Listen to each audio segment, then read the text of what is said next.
The digital এডুকেশনে সবাইকে স্বাগত। আমি চলে আসলাম তোমাদের শিক্ষা বিজ্ঞানের শিক্ষক বিক্রম স্যার। এর আগের ক্লাসে বৃদ্ধি ও বিকাশ সম্পর্কে আমি আলোচনা করেছিলাম। বিকাশের বৈশিষ্ট্য, বিকাশ কাকে বলে, বৃদ্ধি কাকে বলে, ব্যক্তির বৈশিষ্ট্য এবং বিকাশের নীতি, এই সম্পর্কে আগের ক্লাসে আমি আলোচনা করেছিলাম। আজকে তোমাদের আমি বৃদ্ধি ও বিকাশের মধ্যে যে সম্পর্ক রয়েছে এবং বৃদ্ধি বিকাশের মধ্যে যে পার্থক্য রয়েছে, এই দুটো টপিক নিয়ে আজকে আমি তোমাদের সামনে ব্যাখ্যা বা বিশ্লেষণ করব। তোমরা প্রত্যেকেই অবশ্যই ক্লাসটি দেখতে থাকো মনোযোগ সহকারে, ঠিক আছে? তো তোমরা দেখতেই পাচ্ছ আমাদের যে প্রথম চ্যাপ্টার শুরু হয়েছে, অর্থাৎ ইউনিট 3 বৃদ্ধি ও বিকাশ, এই গ্রোথ অ্যান্ড ডেভেলপমেন্ট, চতুর্থ অধ্যায় আমরা কিন্তু পা দিয়েছি ইতিমধ্যেই। তোমরা দেখতে পাচ্ছ যে বৃদ্ধি ও বিকাশ, এই যে অধ্যায়টা দেখতে পাচ্ছি আমরা, meaning of growth and development, এটা অলরেডি আমরা এই বৃদ্ধি কি, বৃদ্ধির বৈশিষ্ট্য, বৃদ্ধির নীতি, বিকাশ কাকে বলে, বিকাশের বৈশিষ্ট্য, বিকাশের নীতি, এগুলি সম্পর্কে আগের ক্লাসে কিন্তু আলোচনা হয়ে গেছে। আজকে আমরা জানবো বৃদ্ধি ও বিকাশের মধ্যে সম্পর্ক এবং পার্থক্য, এই দুটো টপিক সম্পর্কে আমরা আজকে এখানে আলোচনা করব, ঠিক আছে? তো প্রথমে দেখতে পাচ্ছি আমরা এই বৃদ্ধি এবং বিকাশের মধ্যে যে সম্পর্ক রয়েছে, ঠিক আছে? তো তার আগে আমি একটু জেনে নিই বৃদ্ধি কাকে বলে এবং বিকাশ কাকে বলে। যদি এই কাকে বলে এটা তোমাদের সামনে ক্লিয়ার হয়ে যায়, কনসেপ্ট ক্লিয়ার থাকে, তোমরা অবশ্যই আজকের ক্লাসটা তোমাদের কাছে বুঝতে কিন্তু অনেকটা হেল্পফুল হবে, ঠিক আছে? তো বৃদ্ধি কাকে বলে, হোয়াট ইজ গ্রোথ অর্থাৎ গ্রোথ অর্থাৎ বৃদ্ধি কি বা বৃদ্ধি কাকে বলে, এই সম্পর্কে যদি আমি বলতে চাই তাহলে আমরা আগের ক্লাসটাকে যেতে হবে। তাহলে আমি কাকে বলে এটা সংক্ষেপে দিয়ে শুরু করছি যে বৃদ্ধি কাকে বলে, ঠিক আছে? বৃদ্ধি কাকে বলে, তো বৃদ্ধি হচ্ছে যে একটা শিশু, ঠিক আছে, একটা শিশু নির্দিষ্ট সময় পর্যন্ত তার দেহের আকার, আকৃতি, ওজন ইত্যাদি বেড়ে যাওয়া কি বলা হচ্ছে বৃদ্ধি, ঠিক আছে? কি বললাম বলো তো, যে একটা জীবন বিকাশের পথে একটা শিশু তার নির্দিষ্ট বয়স পর্যন্ত, অর্থাৎ একটা নির্দিষ্ট সময় গিয়ে তার কিন্তু বৃদ্ধিটা কিন্তু থেমে যাচ্ছে, ঠিক আছে? তাহলে তাহলে বৃদ্ধি কাকে বলবো, যে একটা শিশু তার নির্দিষ্ট সময় পর্যন্ত তার যে শরীরের বা দেহের আকার, আকৃতি, ওজন ইত্যাদি বেড়ে যাওয়া কি বলা হচ্ছে বৃদ্ধি। আর বিকাশ কাকে বলবো আমরা, যে একটা শিশুর সারা জীবন ধরে যা কিছু তার মধ্যে পরিবর্তন ঘটে তাকে বলছে আমরা বিকাশ অর্থাৎ ডেভেলপমেন্ট। তো বিকাশ কোনগুলো, এই যে সামাজিক, মানসিক, পাক্ষবিক, নৈতিক, আধ্যাত্মিক, এগুলো সমস্ত হচ্ছে একটা শিশুর মধ্যে কি বিকাশ, ঠিক আছে? আর বৃদ্ধি বলতে আমরা দেহের আকার, আয়তন, ওজন ইত্যাদি বেড়ে যাওয়াকে বলছি বৃদ্ধি। আর বৃদ্ধি কিন্তু একটা নির্দিষ্ট সময় গিয়ে আমাদের থেমে যায়, ঠিক আছে? আর বিকাশ কাকে বলবো, একটা শিশুর সারা জীবন ধরে, অর্থাৎ তার ভেতরে তার যে মানসিক, সামাজিক, পাক্ষবিক, নৈতিক, আধ্যাত্মিক, এই দিকগুলো যখন একটা শিশুর মধ্যে সারা জীবন ধরে তার মধ্যে কি হচ্ছে তাকে আমরা বলছি বিকাশ। তো আজকে যে আমরা শুরু করবো ক্লাসটা বৃদ্ধি ও বিকাশের মধ্যে সম্পর্ক এবং পার্থক্য। প্রথমে আমরা জানবো বৃদ্ধি এবং বিকাশের মধ্যে কি সম্পর্ক রয়েছে, অর্থাৎ relation between growth and development, এই সম্পর্কে আমরা আজকে জানবো। তো প্রথমে আমরা দেখতে পাচ্ছি যে বৃদ্ধি এবং বিকাশ এমন দুটি মানব জীবনের বিকাশের প্রক্রিয়া যার মাধ্যমে শিশুর পরিমাণগত এবং গুণগত পরিবর্তন ঘটে বলে কি জীবন বিকাশের ভিত্তিভূমিও বলা হয়। তাহলে এই যে বৃদ্ধি এবং বিকাশ, এটা হচ্ছে মানব জীবনে খুব একটা গুরুত্বপূর্ণ প্রক্রিয়া, ঠিক আছে? মানব জীবনে খুব একটা গুরুত্বপূর্ণ প্রক্রিয়া যার মাধ্যমে একটা শিশুর কি হচ্ছে, পরিমাণগত এবং গুণগত দুভাবেই কিন্তু একটা শিশু কি হচ্ছে, বৃদ্ধি করছে। তাই একে বলা হয়েছে যে একে জীবন বিকাশের অর্থাৎ শিশুর জীবন বিকাশের ভিত্তিভূমি বলা হয়েছে। এই বৃদ্ধি ও বিকাশ একে অপরের সঙ্গে কিন্তু গভীরভাবে কিন্তু সম্পর্কযুক্ত এবং পরস্পরের উপর নির্ভরশীল, কারণ শিশুর দৈহিক বৃদ্ধির সঙ্গে সঙ্গে তার কিন্তু বিকাশও শুরু হয়। কি বললাম, যে এই যে এইকে জীবন বিকাশের যে ভিত্তিভূমি বলা হয়েছে কেন, কারণ একটা শিশু জীবন বিকাশের প্রথমে তার যে বৃদ্ধি বিকাশ দুটো হচ্ছে খুব গুরুত্বপূর্ণ উপাদান। এই দুই প্রক্রিয়ার মাধ্যমে একটা শিশুর মধ্যে কি ঘটছে, তার বিভিন্ন ধরনের কি গুণগত পরিবর্তন ঘটছে, তাই একে জীবন বিকাশের ভিত্তিভূমি বলা হয়েছে। আর বৃদ্ধি ও বিকাশ একে অপরের সঙ্গে কিন্তু পরস্পরের সঙ্গে কিন্তু কি পরিপূরক, অর্থাৎ একটি আর একটির উপর নির্ভর করে কিন্তু গড়ে উঠছে এই বৃদ্ধি বিকাশ। বলছে একে অপরের সঙ্গে গভীরভাবে সম্পর্কযুক্ত এবং পরস্পরের উপর নির্ভরশীল, কারণ শিশুর বৃদ্ধির দৈহিক বৃদ্ধির সঙ্গে সঙ্গে তার কিন্তু বিকাশও শুরু হয়ে থাকে। এই বৃদ্ধি আমাদের বিকাশের কি সাহায্য করে, কিন্তু সবসময় তা কিন্তু হয় না। কোনো কোনো ক্ষেত্রে বিকাশ ছাড়াই কিন্তু বৃদ্ধি হতে পারে। মনোবিদ ক্রো তিনি বলেছেন যে বৃদ্ধি হলো দৈহিক কাঠামোগত পরিবর্তন, অন্যদিকে বিকাশ হলো বৃত্তি ও পরিবেশের প্রভাবে তার আচরণের পরিবর্তন। তাহলে এই যে মনোবিদ ক্রো তিনি কি বলেছেন, তিনি বলেছেন যে বৃদ্ধি হলো দৈহিক কাঠামোগত পরিবর্তন, মানে কি একটা শিশু কি হচ্ছে, তার যে দৈহিক আকার, আকৃতি, ওজন বেড়ে যাচ্ছে তাকে বলছে আমরা কি বৃদ্ধি, ঠিক আছে? আর বিকাশ কোনগুলো? আর বিকাশ হলো বৃদ্ধি ও পরিবেশের প্রভাবে কি আচরণগত পরিবর্তন, অর্থাৎ বৃদ্ধি, এই যে বৃদ্ধি ও পরিবেশের তার কি হচ্ছে আচরণগত কোনো পরিবর্তন হচ্ছে, ঠিক আছে। এই যে মানসিক আচরণ, সামাজিক, নৈতিক, আধ্যাত্মিক, এগুলো সবাই কিন্তু একটা ব্যক্তির মধ্যে কি বিকাশ, ঠিক আছে। আর এই বিকাশগুলো দৈহিক বিকাশের ক্ষেত্রে কি হচ্ছে, যে একটা শিশু ছোটবেলায় তার যেমন মানসিক বিকাশ ছিল, সে যখন আস্তে আস্তে বড় হচ্ছে তার কি সেম মানসিক বিকাশ থাকবে বলো? একটা শিশু ছোটবেলায় যার বুদ্ধি ছিল, সে যে বড় হচ্ছে আস্তে আস্তে, যখন সে বাল্যকালে বা কৈশোরকালে প্রবেশ করলো, তার কি সেম রকমের বুদ্ধি থাকবে? নিশ্চয় থাকবে না। তার বুদ্ধি কি প্রতিনিয়ত কিন্তু বুদ্ধি কি একটা শিশুর মধ্যে কিন্তু বেড়ে চলছে। অর্থাৎ সারা জীবন ধরে আমাদের মধ্যে যা কিছু পরিবর্তন হচ্ছে, ঠিক আছে। তেমন তুমি সামাজিক দিক থেকে বলো, তুমি সমাজে যখন ছোটবেলা ছিলে, যখন শৈশবকালে ছিলে, তখন কিন্তু তুমি জানতে না যে কার সঙ্গে কীভাবে কথা বলতে হয়, কোথায় কি আচরণ করা উচিত, কোথায় কি আচরণ করা উচিত নয়, কাকে কি বলে ডাকতে হয়, সেগুলো সম্পর্কে আমাদের কিন্তু কোনো নলেজ বা ধারণা কিন্তু ছিল না। কিন্তু যখনই আমরা বাল্যকালে বা কৈশোরকালে প্রবেশ করলাম, তখনই কিন্তু আমরা সেই সামাজিক সমাজে কীভাবে চলতে হবে, কাকে কি বলে ডাকতে হবে, কোথায় কি কাকে সম্মান করতে হবে, সেই সমস্ত কিছু সম্পর্কে আমরা কিন্তু অনেক কি আমাদের মধ্যে কিন্তু অভিজ্ঞতা কিন্তু হয়। তো সেটাই হচ্ছে এই বিকাশ হচ্ছে কি, এই বৃদ্ধি ও পরিবেশের কি প্রভাবে তোমার কি হচ্ছে আচরণগুলো অনেকভাবে কিন্তু পরিবর্তন হচ্ছে। তো প্রথমে যে দেওয়া আছে এই বৃদ্ধি এবং বিকাশের মধ্যে যে সম্পর্ক, অর্থাৎ relation between growth and development, এখানে যে সম্পর্ক রয়েছে, তো এই বৃদ্ধির সঙ্গে বিকাশের যে সম্পর্ক রয়েছে, তো প্রথম যে সম্পর্ক পয়েন্টটা দেওয়া আছে এখানে, বিকাশের পথ প্রশস্ত। বলছে মাতৃগর্ভে শিশুর ভ্রূণ সঞ্চারের পর থেকে কি হচ্ছে, বৃদ্ধির প্রক্রিয়া কার্যকারিতা শুরু হয় এবং ভূমিষ্ঠ হওয়ার পর কার্যকারিতা আরও দ্রুতভাবে ঘটে এবং একটি নির্দিষ্ট সময়ের পর এই বৃদ্ধির কি পরিসমাপ্তি ঘটে। আমি একটু আগে বললাম যে বৃদ্ধি হচ্ছে কি একটা নির্দিষ্ট সময় পর্যন্ত, ঠিক আছে। এই যে একটা শিশু যখন মাতৃগর্ভ থেকে যখন জন্ম নিল, ঠিক আছে, এই জন্ম নেওয়ার পর কি হচ্ছে, সে কিন্তু কি প্রতিনিয়ত কি আস্তে আস্তে কি হচ্ছে, তার কিন্তু বৃদ্ধি হচ্ছে, অর্থাৎ তিনি দৈহিক দিক থেকে বড় হচ্ছেন, তিনি তার আয়তকার বড় হচ্ছে, তার ওজন বড় হচ্ছে, ঠিক আছে। এই সমস্ত কিছু তো বৃদ্ধি নাকি।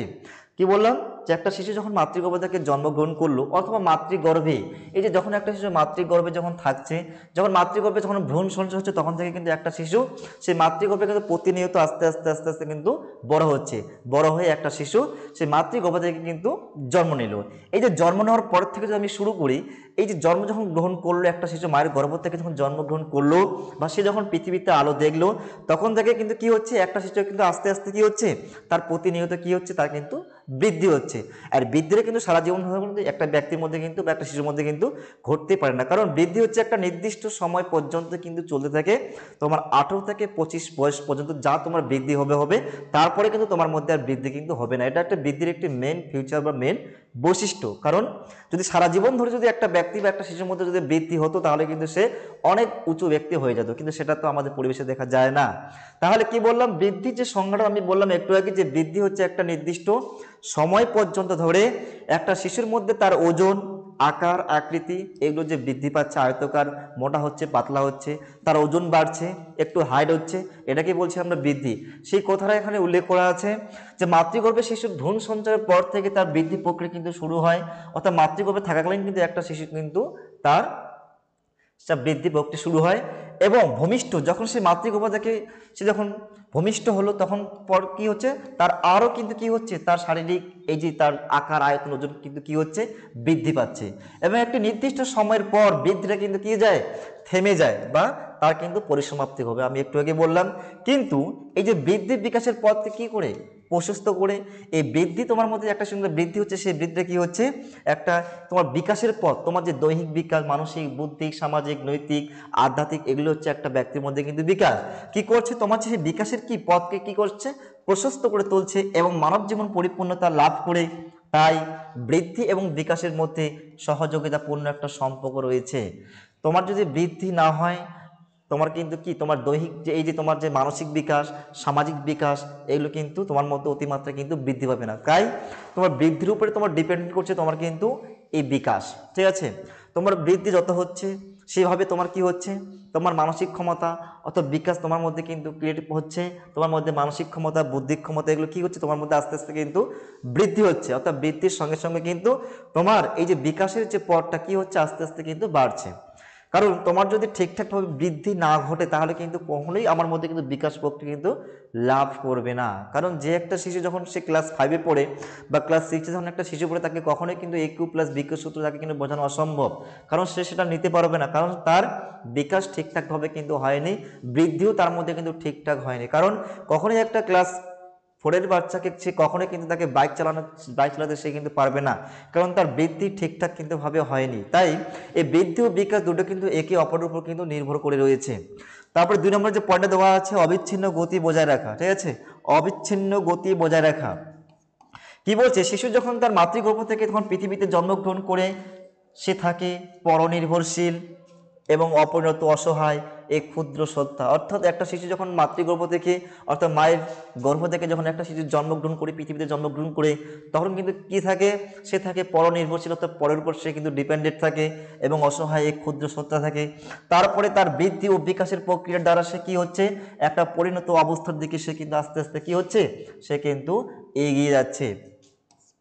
বৃদ্ধির মাধ্যমে শিশুর দৈহিক উচ্চতা, ওজন, আয়তন প্রভৃতি কি বিকাশের ধারাকে যেমন বজায় রেখেছে, তেমনি বিভিন্ন বিকাশের মধ্য দিয়ে অবিচ্ছিন্ন গতিতে এগিয়ে যায় এবং পূর্ণতা সে কিন্তু লাভ করে। তাহলে এই পয়েন্টে তুমি কি জানলাম, এখানে জানলাম যে অবিচ্ছিন্ন গতি অর্থাৎ এই যে বৃদ্ধি এবং বিকাশের গতিটা কিভাবে এগিয়ে চলছে, যে একটা শিশু যখন মাতৃগর্ভ থেকে জন্মগ্রহণ করলো, সে যখন পৃথিবীতে জন্মগ্রহণ করলো, সে কিন্তু একটা অসহায় শিশু হয়ে থাকছে, সে যখন আস্তে আস্তে বৃদ্ধি ঘটছে তখন কিন্তু সে আস্তে আস্তে কি হচ্ছে, সে কিন্তু তার প্রথমেই ছিল তার পরনির্ভরশীল, এবার সে যখন আস্তে আস্তে বৃদ্ধি ঘটছে সে কিন্তু আস্তে আস্তে কি হচ্ছে, একটা পরিণতি বয়সের দিকে এগিয়ে যাচ্ছে।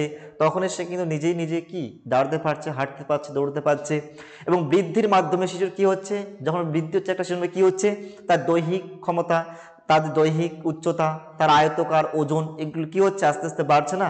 একটা ছোট শিশু প্রথমে 3 কিলো, যখন একটা মাতৃগর্ভে একটা শিশু যখন জন্মগ্রহণ করে তার ওজন হচ্ছে 3 কিলো। ঠিক আছে, এবার যখন একটা শিশু আস্তে আস্তে বৃদ্ধি হচ্ছে বা 18 বা 25 বছর তার যখন প্রবেশ করছে, তাহলে কিন্তু একটা শিশুর মধ্যে কি হচ্ছে, সে মোটা হচ্ছে, পাতলা হচ্ছে, মানে তার আয়তকার বৃদ্ধি হচ্ছে। তার ওজনটা কি একই রকম থাকছে, নিশ্চয় বাড়ছে। তো সেটাই বলছে তার দৈহিক যে আকার আকৃতি, এগুলো কি অঙ্গ প্রত্যঙ্গগুলো কি বাড়ছে, সেটাই তো বিকাশ। তো সেটাই বলছে যে শিশুর এই দৈহিক উচ্চতা, ওজন, আয়তকার ইত্যাদি কিন্তু বিকাশের ধারাকে যেমন বজায় রাখে, তেমনি বিভিন্ন বিকাশের মধ্য দিয়ে অবিচ্ছিন্ন গতিতে একটা শিশু কি কিন্তু পূর্ণতা দান করে। যে আজকে আমরা ছোট থেকে আজকে শৈশবকাল থেকে যখন বাল্যকালে প্রবেশ করছি, কি হচ্ছে, আমাদের উচ্চতাও বাড়ছে এবং এই যে পড়াশোনা করার যে ক্ষমতা, সেটা কি আস্তে আস্তে কিন্তু কি হচ্ছে, ডেভেলপমেন্ট হচ্ছে। কারণ তোমরা যদি সহজ একটা এক্সাম্পল দিই, যে আমরা যখন ক্লাস 10-এ ছিলাম তখন কিন্তু এই এডুকেশন বিষয়টা কিন্তু আমাদের মধ্যে কিন্তু ছিল কি, ছিল না, এই সাবজেক্টটা ছিল না। যেমন তোমাদের ফিলোসফি, দর্শন রয়েছে, পলিটিক্যাল সায়েন্স রয়েছে, এগুলো কিন্তু আগে ক্লাস 10-এর লেভেলে কিন্তু ছিল না, কারণ তোমার বৃদ্ধি ঠিকঠাক ঘটেনি এবং তোমার মধ্যে যে বিকাশ, তোমার যে বৌদ্ধিক বিকাশ, মানসিক বিকাশ, এগুলো কিন্তু পরিপূর্ণভাবে তোমার মধ্যে কিন্তু গড়ে ওঠেনি। তার জন্য এই সাবজেক্টগুলো কিন্তু ক্লাস 10 লেভেলে কিন্তু রাখা হয়নি। যখন তুমি ক্লাস 10 অর্থাৎ মাধ্যমিক দেওয়ার পর তুমি একাদশ শ্রেণীতে উত্তীর্ণ হয়েছো বা একাদশ শ্রেণীতে অ্যাডমিশন নিয়েছো, তখনই কিন্তু তোমার কাছে এই যে নতুন নতুন সাবজেক্টগুলোর সঙ্গে তুমি কিন্তু পরিচিত হচ্ছ এবং তুমি অটোমেটিক এই টপিকটা সম্পর্কে যে জ্ঞান অর্জন করছো, এই জ্ঞানটা কিন্তু আগে তুমি অর্জন করোনি, বা আগে তোমাকে যদি ভালোভাবে বোঝানো যায় তবে তুমি কিন্তু এটা সম্পূর্ণ নিতে পারবে না। তাই এই ক্লাসটা তোমাকে ক্লাস একাদশ শ্রেণীতে দেওয়া হয়েছে এবং তোমরা যথেষ্ট বড় হয়ে গিয়েছে, তোমাদের যথেষ্ট দৈহিক, মানসিক, সামাজিক দিক, প্রত্যেকটা দিক কিন্তু বিকাশ লাভ করেছে। তার জন্য এই ক্লাসগুলো অর্থাৎ বৃদ্ধি বিকাশ সম্পর্কে যে ক্লাসটা তোমাদের একাদশ শ্রেণীতে এডুকেশন বিষয় রয়েছে, তোমরা অটোমেটিক এই ক্লাসে এসে তোমরা কিন্তু এটা কিন্তু অতি তাড়াতাড়ি কিন্তু বুঝতে সুবিধা হবে। সেই জন্য এটা আগের ক্লাসে কিন্তু বা অন্য ক্লাসে কিন্তু ছিল না। 3 নম্বর,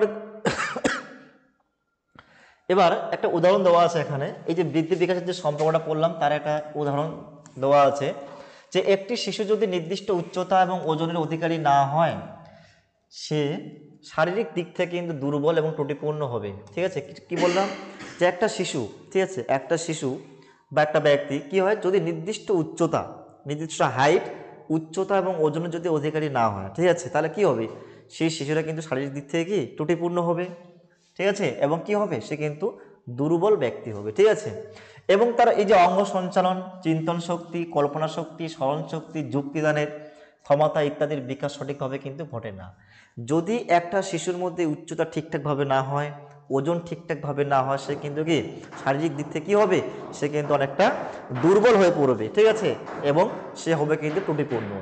আবার সে যখন এভাবে যখন দুর্বল হচ্ছে, তার যখন হাইট হচ্ছে না, ওজন বাড়ছে না, সে কিন্তু অটোমেটিক তার মধ্যে যে এই যে যুক্তি শক্তি, কল্পনা শক্তি, স্মৃতিশক্তি, যুক্তিদানের ক্ষমতা, কোথায় কি যুক্তি প্রদান করতে হবে, ঠিক আছে, এই সমস্ত যে কাজটা করা ভালো না খারাপ, এই সমস্ত তুমি যে যুক্তিগুলো প্রদান করছো।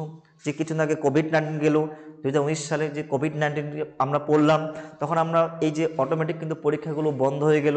এবার পরীক্ষাগুলো যে বন্ধ হলো, কেউ বলছে পরীক্ষা নেওয়াটা ভালো, কেউ বলছে পরীক্ষা না নেওয়াটা ভালো। এই যে তুমি যুক্তি দিয়ে বিচার করতে পারছি, কখন পারছি? যখন আমার মধ্যে সেই জ্ঞানটা পরিপূর্ণভাবে হবে। কারণ আমরা অটোমেটিক জানতে পারি যে পরীক্ষা দিলে হয়তো আমি যে নিজের ইচ্ছাগত পরীক্ষা দিচ্ছি, পড়াশোনা করে পরীক্ষা দিচ্ছি, সেই নাম্বারের ভ্যালুটা কিন্তু অন্যরকম।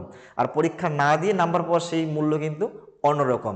তাই যারা জানে, যারা তারা কিন্তু যুক্তি প্রদান করে যে না, পরীক্ষা নেওয়াটা হচ্ছে ভালো।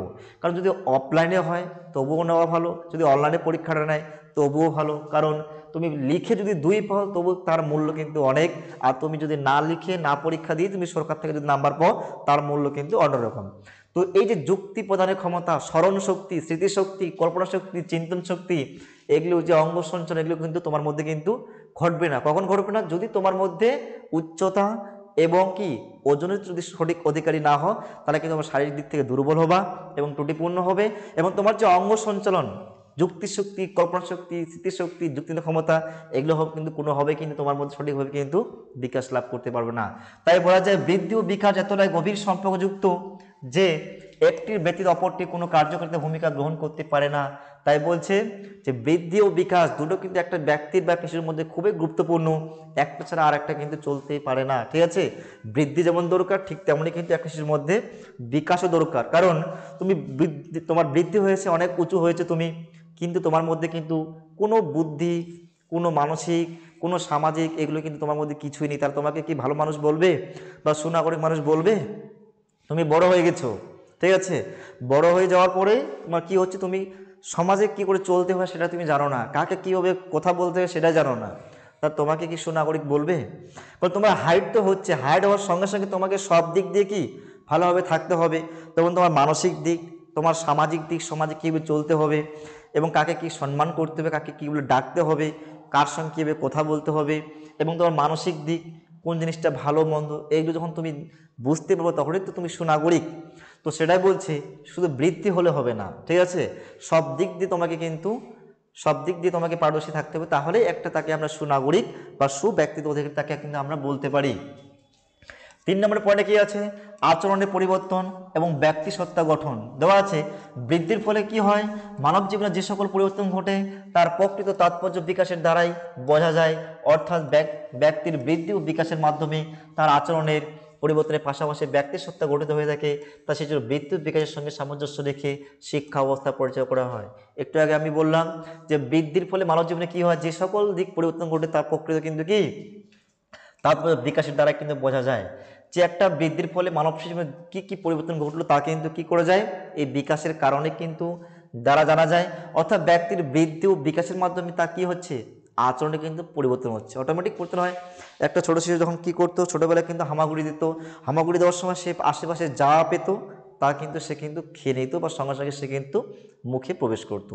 কিন্তু যখন একটা শিশু বাল্যকালে প্রবেশ করলো, অর্থাৎ 5 থেকে 12, সে কিন্তু সেই জিনিসটা কিন্তু আর করছে না। তার কি বলছে, ব্যক্তির শিশু বৃদ্ধি বিকাশের মাধ্যমে কি তার কি হচ্ছে, আচরণের পরিবর্তনের পাশাপাশি কি হচ্ছে, তার ব্যক্তিসত্তা, তার ভালো মন্দ, অর্থাৎ নিজেকে মানিয়ে নিতে পারছে, তার ব্যক্তিসত্তা গঠন করতে পারছে, নিয়ম শৃঙ্খলা মানতে পারছে। তাই শিশুর বৃদ্ধি ও বিকাশের সঙ্গে সামঞ্জস্য রেখে শিক্ষা ব্যবস্থা পরিচালনা করা উচিত। অর্থাৎ শিশুর যদি এই যে বৃদ্ধি, একটা শিশুর মধ্যে বৃদ্ধি ও বিকাশ যদি ঠিকঠাকভাবে না হয়, ঠিক আছে, অর্থাৎ একটা শিশুকে বৃদ্ধি ও বিকাশের এই ক্ষমতাটা জেনে তাকে কি শিক্ষা প্রদান করতে হবে, নতুবা সেই শিক্ষার কিন্তু কোনো মূল্য থাকবে না।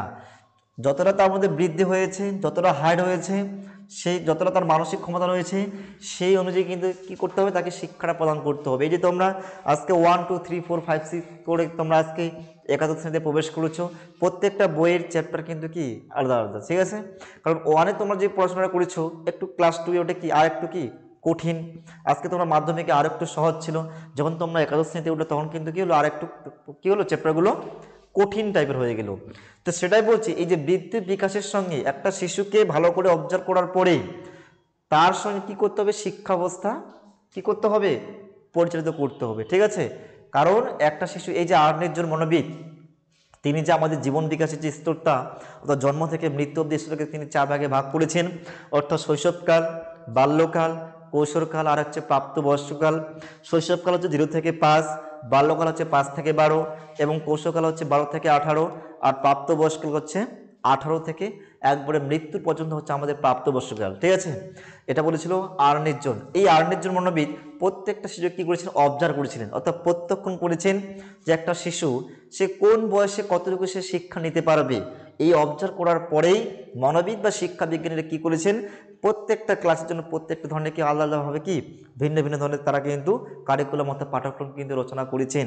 কারণ একটা 1-এর বাচ্চাকে কখনোই AQ+BQ সূত্র বোঝানো যাবে না, বা একটা ক্লাস 6-এর স্টুডেন্টকে কখনোই AQ+BQ সূত্র বোঝানো কিন্তু যাবে না, কারণ সে সেটা নিতে পারবে না। তাকে সে যদি ক্লাস 8ম শ্রেণীতে ওঠে তাকে কিন্তু AQ+BQ সূত্র তাকে কিন্তু বোঝানো কিন্তু সহজ হবে এবং সে তাড়াতাড়ি কিন্তু বুঝতে পারবে। তাহলে এই শিক্ষা ব্যবস্থা পরিচালিত করতে হবে কার দ্বারা, বৃদ্ধি এবং বিকাশকে ভালোভাবে পরীক্ষা নিরীক্ষা করেই তার মধ্যে কি এই শিক্ষা ব্যবস্থা স্থাপন করতে হবে।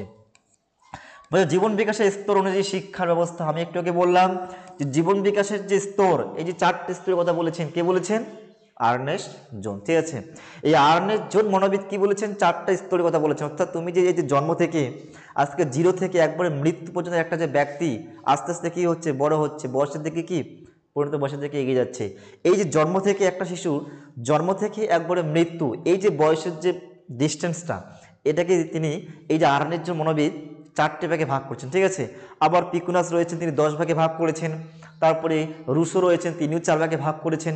কিন্তু আমি বলেছিলাম আগের দিন ক্লাসে যে কোন ভাগটাকে আমরা মেনে চলবো, আমি বলেছিলাম যে আমরা যে কোনো একটা ভাগকে মেনে চলবো, বাদ বাকি ভাগগুলো একটু বাড়িতে পড়ে দেখে রাখবো। কিন্তু আমাদের যেটা কাজে লাগবে, যেটা পরীক্ষায় আসে, যেটা উঁচু ক্লাসে কলেজ এবং ইউনিভার্সিটি সেই ক্লাসে যেই ভাগটা দেওয়া আছে সেই ভাগটাকে আমরা মেনে চলবো, সেটা হচ্ছে আর্নেস্ট জোন্স এই মনোবিদের ভাগ।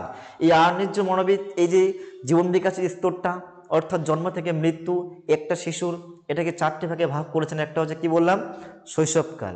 ঠিক আছে, শৈশবকালের তার যে বয়সের ডিস্টেন্সটা কত, 0 থেকে 5, বাল্যকাল হচ্ছে 5 থেকে 12 এবং কৈশোরকাল হচ্ছে 12 থেকে 18, আর প্রাপ্তবয়স্ককাল হচ্ছে 18 থেকে একবারে মৃত্যু পর্যন্ত। তাই এই যে জীবন বিকাশের যে স্তর অনুযায়ী শিক্ষা ব্যবস্থা অর্থাৎ মানব জীবনের এই যে মানব জীবন বিকাশের স্তরের সঙ্গে সঙ্গে সামঞ্জস্য রেখে শিক্ষার লক্ষ্য, পাঠ্যক্রম, শিক্ষা পদ্ধতি নির্ধারিত হয়। অর্থাৎ শিক্ষার লক্ষ্য, বিষয়বস্তু, পদ্ধতি নির্ধারণে বৃদ্ধি ও বিকাশের গুরুত্বপূর্ণ ভূমিকা কিন্তু পালন করে থাকে। আমি একটু আগে বললাম যে এই যে জীবন বিকাশের স্তর, একটা শিশু জীবন বিকাশের যে ধাপে ধাপে সে বড় হচ্ছে, তো সে 1 2 3 4 5 6 এভাবে কী কী হচ্ছে, সে কিন্তু ধাপে ধাপে কিন্তু উচ্চ ক্লাসে উঠছে বা উচ্চশিক্ষার অগ্রগতিতে সে কিন্তু এগিয়ে যাচ্ছে। তাই মানব জীবনের বিকাশের স্তরের সঙ্গে তোমার যে স্তর হচ্ছে ধাপে ধাপে তুমি বড় হচ্ছ, এই স্তরের সঙ্গে সামঞ্জস্য রেখে কী করতে হবে, শিক্ষার লক্ষ্য কিন্তু কী হবে, স্থাপিত করতে হবে এবং পাঠ্যক্রমগুলো তৈরি করতে হবে সেই লেভেলে যে কোন বয়সে শিক্ষার্থী সে কতটুকু নিতে পারবে, সেই হিসাবে পাঠ্যক্রম স্থাপন করতে হবে। এবং শিক্ষা পদ্ধতি, এই শিক্ষা পদ্ধতি অর্থাৎ টিচিং মেথডটা কেমন হবে, কারণ একটা বড় শিশুদের ক্ষেত্রে যারা 11 12 তাদেরকে কি হবে বোঝাতে হবে এবং ক্লাস 1-এর বাচ্চাকে কি করে বোঝাতে হবে সেই টেকনিকগুলো কিন্তু সেভাবেই ব্যাখ্যা বিশ্লেষণ করতে হবে।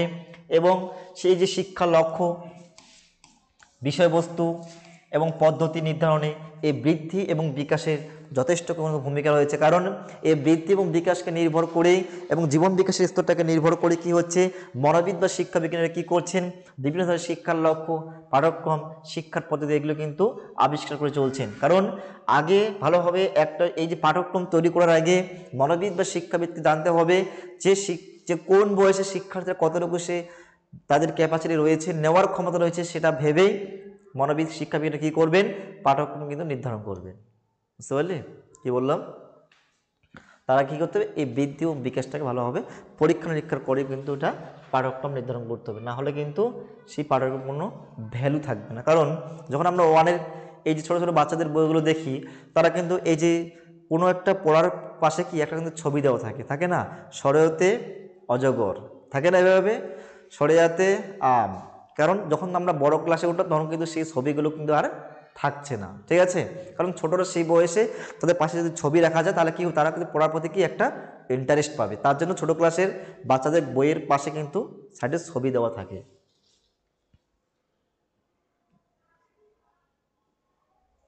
তাহলে বৃদ্ধি এবং বিকাশ, এই যে বৃদ্ধি এবং বিকাশের মধ্যে যে সম্পর্ক সেটা হয়ে গেল। এখন আমরা আলোচনা করব বৃদ্ধি ও বিকাশের মধ্যে যে পার্থক্য, এই পার্থক্য সম্পর্কে আমরা আলোচনা করব। বৃদ্ধি ও বিকাশের মধ্যে যে পার্থক্য রয়েছে সেই পার্থক্য সম্পর্কে আমরা আলোচনা করব। এর আগে আলোচনা করলাম আমরা বৃদ্ধি ও বিকাশের মধ্যে সম্পর্ক, relation between growth and development. এবার আমরা আলোচনা করব বৃদ্ধি ও বিকাশের মধ্যে পার্থক্য, ঠিক আছে। তাহলে এই যে বৃদ্ধি এবং বিকাশ, বৃদ্ধি একটু আগে আমি কি বললাম যে বৃদ্ধি হচ্ছে কি একটা শিশুর মধ্যে কি বলো, তার দেহের কি একটা নির্দিষ্ট সময় পর্যন্ত তার দেহের আকার, আকৃতি, ওজন ইত্যাদি বেড়ে যাওয়াকে বলা হচ্ছে বৃদ্ধি। আর বিকাশ হচ্ছে একটা শিশুর মধ্যে সারা জীবন ধরে যা কিছু পরিবর্তন হচ্ছে, ঠিক আছে। বিকাশের কোনো শেষ নেই। বিকাশ কিন্তু জন্ম থেকে একবারে মৃত্যু, এই সারা জীবন কিন্তু একটা ব্যক্তির মধ্যে কিন্তু বিকাশ কিন্তু লাভ করে থাকে। আর বৃদ্ধি কিন্তু শেষ রয়েছে একটা নির্দিষ্ট সময়, তোমার 18 থেকে তোমার বয়স 25 বয়স পর্যন্ত যা তোমার বৃদ্ধি হবে, তারপরে কিন্তু বৃদ্ধি আর হবে না। যতই তুমি প্রোটিন পাউডার খাও, যখন তুমি যা কিছু ওষুধপত্র খাওয়ার আগে তোমার কিন্তু কোনোভাবেই কিন্তু আর বৃদ্ধি কিন্তু ঘটবে না, ঠিক আছে। তো বৃদ্ধি আর বিকাশের মধ্যে যে পার্থক্যটা, প্রথমে আমরা যে পার্থক্যটা আলোচনা করব, এই যে সংজ্ঞাটা, আমরা বৃদ্ধি কাকে বলে আর বিকাশ কাকে বলে, ঠিক আছে। বৃদ্ধি কাকে বলে আর বিকাশ কাকে, একটু সংজ্ঞাটা লিখতে হবে, এলিভেল লিখতে হবে যে বৃদ্ধি হলো দৈহিক আকার আয়তন পরিবর্তনের একটা প্রক্রিয়া। আর বিকাশ কি, বিকাশ হচ্ছে দৈহিক আকার আয়তন এবং কার্য সম্পাদনের উৎকর্ষ বৃদ্ধি। কার্য সম্পাদন, তোমার তো দৈহিক আকারটা বৃদ্ধি পাচ্ছে, তার সঙ্গে কি হচ্ছে তোমার এই যে তোমার মানসিক ক্ষমতা কি হচ্ছে বৃদ্ধি পাচ্ছে, বৌদ্ধিক ক্ষমতা কি পাচ্ছে বৃদ্ধি পাচ্ছে, সামাজিক ক্ষমতা কি পাচ্ছে বৃদ্ধি পাচ্ছে। আর ক্ষমতার দ্বারা তুমি কি করছো, কোনো একটা কাজ সম্পাদন করতে পারছি। সামাজিক বিকাশ যদি হয়, আমরা সমাজে ভালোভাবে কি চলতে পারছি। মানসিক বিকাশ এগুলো হলে কি হচ্ছে, আমি বিভিন্ন রকম কি জ্ঞান ভাণ্ডার কি অর্জন করতে পারছি, পরিবেশের সঙ্গে কি করতে পারছি, মানিয়ে চলতে পারছি। তো এইটুকু লিখতে হবে যে বৃদ্ধি হলো দৈহিক আকার ও আয়তন পরিবর্তনের প্রক্রিয়া। তোমরা এভাবে লিখতে পারো যে বৃদ্ধি হলো একটা শিশুর নির্দিষ্ট সময় পর্যন্ত তার দেহের আকার, আকৃতি, ওজন বেড়ে যাওয়া কি বলা হচ্ছে বৃদ্ধি। আর বিকাশ কাকে বলে, যে একটা শিশুর সারা জীবন ধরে যা কিছু পরিবর্তন হয় তাকে বলা হয়েছে বিকাশ। এইভাবে লিখলেও চলবে। কি দেওয়া আছে, ধারণা অর্থাৎ কনসেপ্ট দেওয়া আছে যে বৃদ্ধির দ্বারা কেবলমাত্র দেহ বা শরীরের মধ্যে সীমাবদ্ধ। এই বৃদ্ধি হচ্ছে তোমার কি দেহ বা শরীরের মধ্যে কিন্তু সীমাবদ্ধ। আর বিকাশ তোমার কি দৈহিক, মানসিক, সামাজিক সবাই কিন্তু বিকাশের মধ্যে অন্তর্ভুক্ত। অনুশীলন এবং মিথস্ক্রিয়ার প্রভাব বলছে বৃদ্ধি স্বতঃস্ফূর্ত হলেও অনুশীলনের প্রভাব দেখা যায়। আর বিকাশে কিন্তু অনুশীলনের পাশাপাশি মিথস্ক্রিয়ার প্রভাব কিন্তু দেখা যায়। এবার কারণ এবং ফল বলছে শিশুর বৃদ্ধি হলো কারণ আর বিকাশ হচ্ছে শিশুর বিকাশ হলো ফল। সময়কাল, বৃদ্ধি একটা নির্দিষ্ট সময় পর্যন্ত ঘটে থাকে। আমি একটু আগে বললাম একটা শিশু সে যখন জন্মগ্রহণ করছে একটা নির্দিষ্ট বয়সে গিয়ে কিন্তু প্রত্যেকটা শিশু কিন্তু কি হচ্ছে বৃদ্ধি কিন্তু থেমে যায় না। সারা জীবন তুমি বড় হচ্ছ কি হচ্ছি না, আমার বয়স এই 18 থেকে 25 বয়স পর্যন্ত একটা শিশু কিন্তু বৃদ্ধি ঘটে, ঠিক আছে, তারপরে কিন্তু আর ঘটে না। আর বিকাশ কিন্তু কি মৃত্যুর আগ পর্যন্ত চলতে থাকে। আমি একটু আগে বললাম যে বিকাশের কোনো শেষ নেই, জন্ম থেকে যতদিন তার মধ্যে মৃত্যু না ঘটছে ততদিন পর্যন্ত তার কিন্তু কি বিকাশ কিন্তু তার মধ্যে কিন্তু লাভ করছে, ঠিক আছে। এখন আমরা এই বয়সে আছি, এই বয়সে যখন আমরা যখন আমরা কি হয়ে যাব, বাবা মা হয়ে যাবো, তখন কিন্তু আমাদের মধ্যে বিকাশটা কিন্তু কি আরও ভাবে কি অন্যভাবে কিন্তু ডেভেলপমেন্ট হবে। আবার যখন এভাবে কি আস্তে আস্তে আমাদের বিকাশ কিন্তু ডেভেলপমেন্ট হচ্ছে। আজকে আমরা পড়াটা বুঝতে পারছি যে বৃদ্ধি ও বিকাশ কি। যখন আমরা ভবিষ্যতে যখন মা বাবাতে পরিণত হব তখন কিন্তু আমরা এই বিষয়টাকে আমরা একটা বাস্তব প্র্যাকটিক্যালি কিন্তু আমরা বুঝতে পারবো। অর্থাৎ নিজের ছেলে মেয়েদেরকে আমরা নিজের হাতে মানুষ করতে হবে। সেভাবে কিন্তু আমাদেরকে এই টপিকটা আরও ভালোভাবে কিন্তু আমাদের মধ্যে কি হচ্ছে জ্ঞান কিন্তু অর্জন হচ্ছে। আজকে আমরা পড়ে জ্ঞান অর্জন করছি, কিন্তু ভবিষ্যতে কি হবে আমরা বাস্তবে কিন্তু সেখান থেকে কি জ্ঞানটা অর্জন করতে পারছি, ঠিক আছে, আরও পরিষ্কার ক্লিয়ার হয়ে যাবে। এবার পরিমাপ এবং পর্যবেক্ষণ কি বলছে, বৃদ্ধি হচ্ছে পরিমাপযোগ্য আর বিকাশ কিন্তু পর্যবেক্ষণযোগ্য। বৃদ্ধিকে পরিমাপ করা যায়, তোমার হাইট উচ্চতা পরিমাপ করা যায় না, তোমার ওয়েটকে পরিবর্তন করা যায় না, ওয়েটকে অটোমেটিক কিন্তু মাপা যায়, কিন্তু বিকাশ কিন্তু পর্যবেক্ষণযোগ্য। তুমি পর্যবেক্ষণ করতে পারছো তার মধ্যে মানসিক ক্ষমতা, সামাজিক ক্ষমতা কতটা রয়েছে, বুদ্ধিক ক্ষমতা কতটা রয়েছে সেটা কিন্তু পর্যবেক্ষণ করা যায়।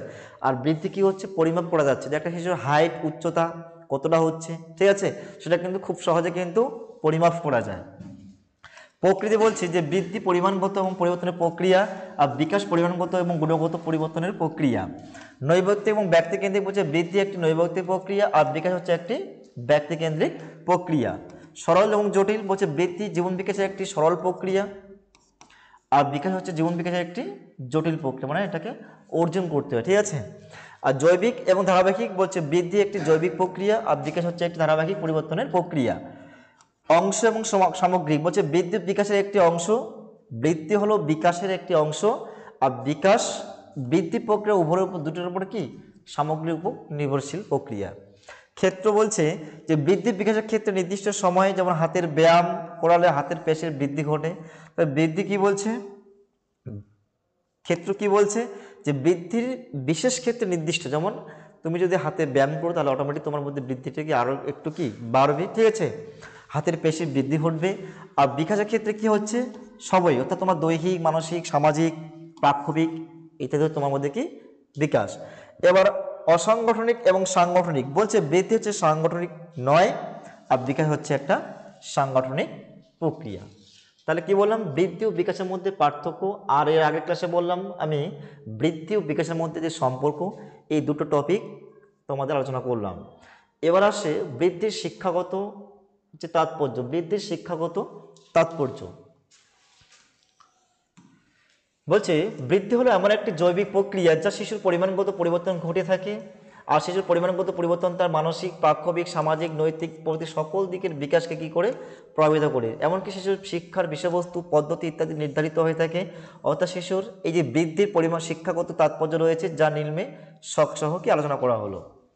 তাই বৃদ্ধির শিক্ষাগত গুরুত্ব, অর্থাৎ একটা শিক্ষা অর্জন করার ক্ষেত্রে আমাদের এই যে বৃদ্ধি, অর্থাৎ বৃদ্ধি কাকে বলে, যে একটা শিশু নির্দিষ্ট সময় পর্যন্ত তার দেহের আকার আকৃতি ওজন বেড়ে যাওয়া কি বলা হচ্ছে বৃদ্ধি। তো এই যে হাইট উচ্চতা ওজন তোমার মধ্যে কি হচ্ছে বৃদ্ধি পাচ্ছে, ঠিক আছে। এই বৃদ্ধিটা শিক্ষাক্ষেত্রে কীভাবে আমাদের কাজে লাগছে সেই সম্পর্কে জানবো আমরা।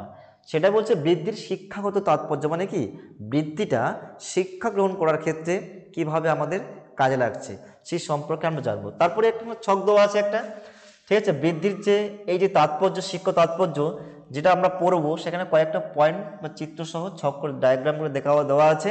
প্রথমে আমরা যেটা পড়বো শিক্ষণের গতি বা সীমা নির্ধারণ, 2 নম্বরে পড়বো জ্ঞানেন্দ্রিয় এবং কর্মেন্দ্রিয়ের সমন্বয়, 3 নম্বরে পড়বো আমরা ভাষার বিকাশ, 4 নম্বরে পড়বো শিক্ষণ ত্বরান্বিতকরণ, 5 নম্বরে পড়বো পরিকল্পনা মাফিক শিক্ষাদান, 6 নম্বরে পড়বো শিক্ষার লক্ষ্য নির্ধারণ, 7 পড়বো বিষয়বস্তু নির্ধারণ, 8 পড়বো শিক্ষণ পদ্ধতি, 9 পড়বো আমরা বৃত্তি শিক্ষা। এগুলো হচ্ছে বৃদ্ধির শিক্ষাগত তাৎপর্য, কিভাবে বৃদ্ধি শিক্ষাক্ষেত্রে সাহায্য করে বা শিক্ষাক্ষেত্রে কাজে লাগে সেই সম্পর্কে আমরা জানবো। তো প্রথমে আমাদের যে দেওয়া আছে পয়েন্টটা শিক্ষণের গতি ও সীমা নির্ধারণ, শিক্ষণের গতি ও সীমা নির্ধারণ।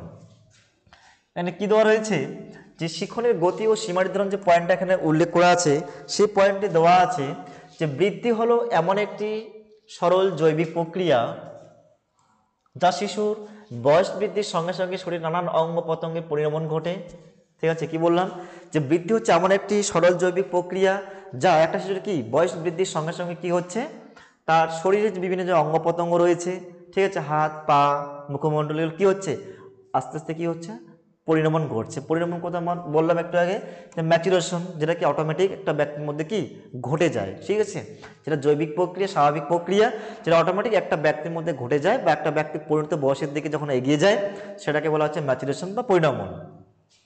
নির্দিষ্ট সময়ের পর শিশু শিক্ষণের সামর্থ্য অর্জন করে, বলছে নির্দিষ্ট এই যে সময়ের পর একটা শিশু কি শিখন মানে সে শেখার ক্ষেত্রে সামর্থ্য অর্জন করে, ঠিক আছে। যত আস্তে আস্তে সে বৃদ্ধি হচ্ছে আস্তে আস্তে বড় হচ্ছে তখন তারপর থেকে কিন্তু তাদের শিক্ষণের ক্ষমতা মানে শেখার ক্ষমতা কি হচ্ছে আস্তে আস্তে কিন্তু কিভাবে বৃদ্ধি পাবে বা অর্জন করে। সুতরাং বৃদ্ধি ঠিক করতে পারে যে কোন সময়ে কোন ধরনের শিখন হবে এবং তার গতি এবং সীমা নির্ধারণ করে দেয়, ঠিক আছে। তাহলে বৃদ্ধি একমাত্র ঠিক করতে পারে যে কোন বয়সে শিখন কীরকম হবে এবং কোন ধরনের শিখন কীরকম হবে এবং তার গতি বা সীমা নির্ধারণ করে দেয়। অর্থাৎ তার এই যে পড়াশোনার যে গতিটা বা কোন বয়সে আমরা কোন পাঠ্যক্রম তার জন্য দিতে পারি। বিভিন্ন মনোবিদ বা শিক্ষাবিজ্ঞানী তারা কিন্তু একটা শিশুর উপর পর্যবেক্ষণ করার পরেই তারা কিন্তু পাঠ্যক্রমগুলোকে প্রত্যেকটা ক্লাসে আলাদাভাবে কিন্তু ইনক্লুড করে থাকে, ঠিক আছে। আগে জানতে হবে সেই শিশুটার উচ্চতা হাইট কতটা এবং তার যে এই যে বিকাশ, তার মধ্যে কতটা বিকাশ ডেভেলপমেন্ট করেছে সেই সম্পর্কে জেনে তারপরে কিন্তু একটা শিশুর জন্য কি পাঠ্যক্রম কিন্তু তৈরি করতে হবে। সেটাই বলছে এখানে যে তার গতি এবং সীমারেখা নির্ধারণ করে দেয়। 2 নম্বর বলছে জ্ঞানেন্দ্রিয় এবং কর্মেন্দ্রিয়ের সমন্বয়। বলছে জ্ঞানেন্দ্রিয় আমরা জানি, জ্ঞানেন্দ্রিয় মানে কি, যে ইন্দ্রিয়গুলোর সাহায্যে আমরা কি করি, জ্ঞান অর্জন করি। ঠিক আছে, কোন কোন ইন্দ্রিয়ের সাহায্যে আমরা জ্ঞান অর্জন করি, যেগুলো আমরা বাইরের জগৎ থেকে জ্ঞান অর্জন করি। যেমন আমাদের ইন্দ্রিয় হচ্ছে কয়টা, 5টা ইন্দ্রিয়। ঠিক আছে, চক্ষু, কর্ণ, নাসিকা, জিহ্বা, ত্বক, এই 5টা হচ্ছে ইন্দ্রিয়। এবং কর্মেন্দ্রিয়, ঠিক আছে, এই বৃদ্ধি ও বিকাশ, এই বৃদ্ধি হচ্ছে শিশুর কি জ্ঞানেন্দ্রিয়কে আরও কর্মেন্দ্রিয়ের মধ্যে কি সমন্বয় গড়ে তোলে। বলছে এই যে বৃদ্ধি, একটা শিশুর যে বৃদ্ধি কি করে এই জ্ঞানেন্দ্রিয়, তোমার যে জ্ঞানেন্দ্রিয়গুলো রয়েছে এবং কর্মেন্দ্রিয়র মধ্যে কি করে তোলে, একটা সমন্বয় গড়ে তোলে, যা শিক্ষার্থীকে যে কোনো বিষয়ে জ্ঞান অর্জন করতে কি বিশেষভাবে সাহায্য করে থাকে। এবং জ্ঞানেন্দ্রিয়ের এই পরিণমন বাহ্য জগৎ থেকে জ্ঞান অর্জন করতে পারে, যেমন সাহায্য করতে পারে, তেমনি কর্মেন্দ্রীয় কর্ম সম্পাদনে গুরুত্বপূর্ণ ভূমিকা কিন্তু পালন করে তোলে। তাহলে এই যে শিশুর বৃদ্ধি যত আস্তে আস্তে ধীরে ধীরে কি বৃদ্ধি পাচ্ছে, তত তার এই যে জ্ঞানেন্দ্রিয়গুলি কি হচ্ছে, জ্ঞানেন্দ্রিয়গুলি এবং জ্ঞানেন্দ্রিয় কি হচ্ছে, সে শিক্ষাতে যে কোনো বিষয়ে জ্ঞান অর্জন করতে পারছে এবং বিশেষভাবে কি করছে, সে সাহায্য করতে পারছে। এবং জ্ঞানেন্দ্রিয়র পরিণমন কি করছে, সে বাহ্য জগৎ থেকে কি করছে, সে বিভিন্ন রকম কি জ্ঞান অর্জন করতে পারছে এবং বিভিন্নভাবে কিন্তু নিজেকে সাহায্য করতে পারছে। তেমনি এবং কর্মেন্দ্রিয়র মাধ্যমে, এই কর্ম সম্পাদনের মাধ্যমে কিন্তু কি পাচ্ছে, গুপ্ত ভূমিকা পালন করতে পারছে। এবার 3 নম্বর বলছে ল্যাঙ্গুয়েজ ডেভেলপমেন্ট। বলছে ভাষার বিকাশে কি বলছে, যে বৃদ্ধির ফলে আমাদের বিভিন্ন অঙ্গগুলি কি হচ্ছে, পরিণমন ঘটে চলছে। বলছে অটোমেটিক এই যে একটা শিশু যখন বৃদ্ধি হচ্ছে, হাইট হচ্ছে, কি হচ্ছে, এই বৃদ্ধির ফলে কি হচ্ছে, একটা শিশু কি হচ্ছে, বিভিন্ন তার যে অঙ্গ প্রত্যঙ্গগুলো রয়েছে সেটা কি হচ্ছে, আস্তে আস্তে কিন্তু সে কি হচ্ছে, বৃদ্ধি পাচ্ছে। যেমন তার জিহ্বার এই পরিণমনের ফলে আমরা কথা বলতে পারি, তার জিহ্বা যত আস্তে আস্তে বড় হচ্ছে তত কি আমরা কিন্তু কথা বলতে পারছি।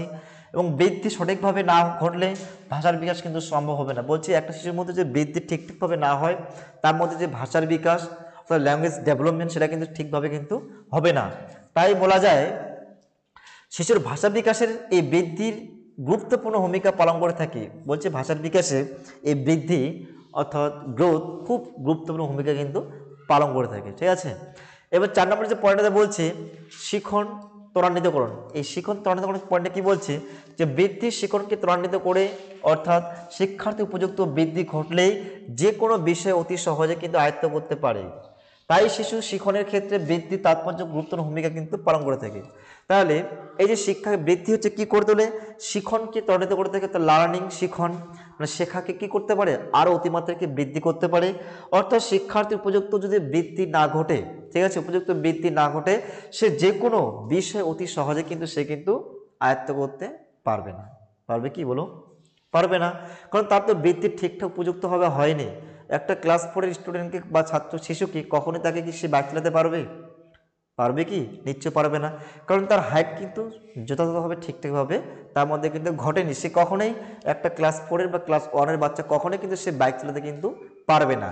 কারণ শিক্ষাতে উপযুক্ত বৃদ্ধি ঘটলে সে যে কোনো বিষয় অতি সহজে আয়ত্ত করতে পারে। একটু আগে বললাম, সেই যে একটা শিশু সে এখন ক্লাস 6-এ পড়ছে বা ক্লাস 5-এ পড়লো, সে কখনোই তাকে কিন্তু এ কিউ প্লাস বি কিউ সূত্র কিন্তু বোঝানো অসম্ভব। ঠিক আছে, বুঝলে কিন্তু সে অতটা কি মনে রাখতে কিন্তু পারবে না, বা বীজগণিতের যে অঙ্কগুলো রয়েছে সে কিন্তু অটোমেটিক সেগুলো নিতে পারবে না, বা সূত্র তার কিন্তু কঠিন মনে হবে। কিন্তু সে যখন 8ম শ্রেণীতে প্রবেশ করে তাকে কিন্তু এ কিউ প্লাস বি কিউ যে সূত্রগুলো রয়েছে তাকে বোঝালে কিন্তু অতি তাড়াতাড়ি কিন্তু সে কিন্তু কি বুঝে নিতে পারবে। সেই কথাটাই বলছে যে শিক্ষার উপযুক্ত বৃদ্ধি ঘটলে সে যে কোনো বিষয় অতি সহজেই আয়ত্ত করতে পারে। তার শিশুর শিক্ষণের ক্ষেত্রে বৃদ্ধি কিন্তু একটা খুব গুরুত্বপূর্ণ তাৎপর্য ভূমিকা কিন্তু পালন করে থাকে। 5 নম্বরে বলছে পরিকল্পনা মাফিক শিক্ষাদান। অর্থাৎ যখন একটা শিশুকে শিক্ষাদান করা হবে শিক্ষাক্ষেত্রে, তাকে কিন্তু পরিকল্পনা মাফিক কিন্তু শিক্ষাদান করতে হবে। আমি একটু আগে বললাম যে প্রত্যেকটা ক্লাসের এই যে কী হচ্ছে, পাঠ্যক্রমগুলো কী হচ্ছে, আলাদা ভাগে ভাগে কিন্তু ভাগ করে দেওয়া আছে। ঠিক আছে, কারণ প্রত্যেকটা ক্লাসে যেহেতু আলাদা পাঠ্যক্রম নির্মাণ করেছে, সে পরিকল্পনা করেই একটা শিশুকে কি করতে হবে, শিক্ষাদান করতে হবে। ঠিক আছে, বলছে শিশুর বৃদ্ধির উপর নির্ভর করে শিক্ষা পরিকল্পনা। বলছে শিশুর যতটা বৃদ্ধি হচ্ছে, তার বিকাশ মানসিক এই বৌদ্ধিক যত বৃদ্ধি পাচ্ছে আস্তে আস্তে, সেভাবে তাকে শিক্ষা পরিকল্পনা কিন্তু রচনা করতে হবে। সেইভাবে মানবিক শিক্ষাবিদগুলো যখন তারা পাঠ্যক্রম তৈরি করেছেন, তারা কিন্তু পরীক্ষা নিরীক্ষা করার পরে এই পাঠ্যক্রমগুলো প্রস্তুত করেছে। আমি একটু আগে বললাম যে দর্শন, এডুকেশন, শিক্ষা বিজ্ঞান এই সাবজেক্টগুলো আগে আমাদের দেয়নি, আগে ছিল না। কেন ছিল না? তখন আমাদের শেখার ক্ষমতা আমাদের ততটুকু কিন্তু ছিল না, ঠিকঠাকভাবে কিন্তু ছিল না। সেজন্য তোমরা যখন একাদশ শ্রেণীতে প্রবেশ করেছো তখন কিন্তু এই সাবজেক্টগুলো দর্শন, পলিটিক্যাল সায়েন্স, এডুকেশন এই সাবজেক্টগুলো দিয়েছে তোমাদের ক্লাসে, কারণ তোমরা যথেষ্ট বড় হয়ে গেছো। তোমাদের এই পড়াটা বোঝালে তোমরা অটোমেটিক কিন্তু তোমরা পড়াটা কি অতি তাড়াতাড়ি বুঝতে পারবে এবং নিতে কিন্তু সুবিধা হবে। ঠিক আছে, তো বলছে এখানে যে বৃদ্ধির সঙ্গে সঙ্গতি রেখে শিশুর শিক্ষার জন্য পরিকল্পনা তৈরি করা হয় এবং সেই অনুযায়ী শিক্ষাদানের ব্যবস্থা করা হয়। একটা শিশুর বৃদ্ধির উপর নির্ভর করেই তোমার জন্য পাঠ্যক্রম নির্মাণ করবে, তোমার জন্য শিক্ষাদান পদ্ধতি ব্যবহৃত করবে এবং তবেই একটা শিশুকে অতি তাড়াতাড়ি সেই বিষয়বস্তু কি তা বুঝে নিতে কিন্তু পারবে। আবার বলছে শিক্ষার লক্ষ্য নির্ধারণ, বলছে বৃদ্ধির উপর নির্ভর করে শিশুর জ্ঞান অর্জন বা ক্ষমতা এবং সে অনুযায়ী শিশুর শিক্ষার লক্ষ্য নির্ধারণ করা হয়ে থাকে। অর্থাৎ মানব জীবন বিকাশকে কেন্দ্র করে শিক্ষার লক্ষ্য নির্ধারণ করা হয়। অর্থাৎ শিশুর শিক্ষার লক্ষ্য নির্ধারণে বৃদ্ধির তাৎপর্যপূর্ণ ভূমিকা কিন্তু পালন করে থাকে। বলছে বৃদ্ধির উপর নির্ভর করে একটা শিশুর কি হচ্ছে জ্ঞান দক্ষতা। ঠিক আছে, একটা শিশুর উপর নির্ভর করে কিন্তু শিশুর কি জ্ঞান দক্ষতা, একটা শিশুর বৃদ্ধির উপর নির্ভর করে তার জ্ঞান অর্জনের ক্ষমতা অর্থাৎ শেখার ক্ষমতা। আর সেই অনুযায়ী শিশুর এই শিক্ষার লক্ষ্য নির্ধারিত হয়ে থাকে। অর্থাৎ মানব জীবনের বিকাশকে কেন্দ্র করে শিক্ষার লক্ষ্য নির্ধারণ করা হয়ে থাকে এবং শিশুর শিক্ষার লক্ষ্য নির্ধারণে বৃদ্ধির কিন্তু একটা তাৎপর্যপূর্ণ গুরুত্বপূর্ণ ভূমিকা কিন্তু রয়েছে। এবার হচ্ছে বিষয়বস্তু নির্বাচন, বলছে শিশুর বৃদ্ধিকে কেন্দ্র করে শিক্ষার বিষয়বস্তু নির্ধারিত হয়ে থাকে। একই কথা বারবার বলছে, শিশুর বৃদ্ধিকে কেন্দ্র করেই তার কিন্তু বিষয়বস্তুগুলো বা পাঠ্যক্রম কিন্তু নির্ধারণ করা হয়ে থাকে। বলছে এই যে বয়স স্তর অনুযায়ী শিশুর শিক্ষণের বিষয়বস্তু স্থির হয়ে থাকে। সাধারণত প্রথমের দিকে সহজ তারপরে সরল বিষয়বস্তু থাকে, কিন্তু বয়স বৃদ্ধির সঙ্গে সঙ্গে বিষয়বস্তু জটিল থেকে আরও কিন্তু জটিলতর হয়ে ওঠে। বলছে একটা শিশুকে যখন শিক্ষাদান করতে হবে তার বৃদ্ধির সঙ্গে সঙ্গতি রেখে তো শিক্ষাদান করতে হবে। প্রথমে তাকে কী করতে হবে, সহজ বিষয়বস্তু থেকে আস্তে আস্তে কি তাকে কিন্তু জটিল বিষয়ের দিকে কিন্তু যেতে হবে। কারণ প্রত্যেকটা শিক্ষক মহাশয় প্রথমে কি করে, যে বাংলা শিক্ষক সে কী করে আগে যে টপিকটা পড়াবে সেই টপিকটা সম্পর্কে কি একটা বিস্তারিত হবে কি সারসংক্ষেপটা কিন্তু আগে কিন্তু আমাদেরকে বোঝা দেয়, তারপরে কিন্তু মেন তার যে গল্পে সে কিন্তু বা কবিতা সে কিন্তু প্রবেশ করে। তাহলে কি একটা শিশুর ক্ষেত্রে কি সেই ক্লাসটি বুঝতে কিন্তু অনেকটা কিন্তু সাহায্য করে। ঠিক সেভাবে এখানে বলছে যে বিষয়বস্তু নির্ধারণ, বলছে শিশুর বৃদ্ধিকে কেন্দ্র করেই শিক্ষার বিষয়বস্তু নির্ধারিত হয়ে থাকে। অর্থাৎ প্রথম যে বয়স স্তর অনুযায়ী তাকে প্রথমে সরল বিষয় থেকে আস্তে আস্তে সে কিন্তু জটিল বিষয়ের দিকে যাবে বিশেষ, এবং আরও যখন সে আস্তে আস্তে বৃদ্ধি পাচ্ছে তার যত যত বৃদ্ধি পাচ্ছে তার সঙ্গে সঙ্গে কী হচ্ছে সে জটিল থেকে আরও কিন্তু কি জটিলতর বিষয়ের দিকে সে কিন্তু প্রবেশ করবে। ঠিক আছে, এবার বলছে শিক্ষণ পদ্ধতি অর্থাৎ টিচিং মেথডটা কেমন হবে। এই যে বৃদ্ধির ক্ষেত্রে এই যে এটা আমরা কি পড়ছি বৃদ্ধির শিক্ষাগত গুরুত্ব। ঠিক আছে, এই যে শিক্ষণ পদ্ধতি অর্থাৎ টিচিং মেথডটা তার বৃদ্ধির সঙ্গে কীভাবে সম্পর্কযুক্ত। বলছে বৃদ্ধিকে কেন্দ্র করে শিশুর শিক্ষণ পদ্ধতি নির্ধারিত হয়ে থাকে। বলছে তার শিশুর বৃদ্ধিটাকে কেন্দ্র করে কিন্তু তার শিক্ষাদানের যে পদ্ধতি টিচিং মেথডটা কি হয়ে থাকে নির্ধারিত হয়ে থাকে।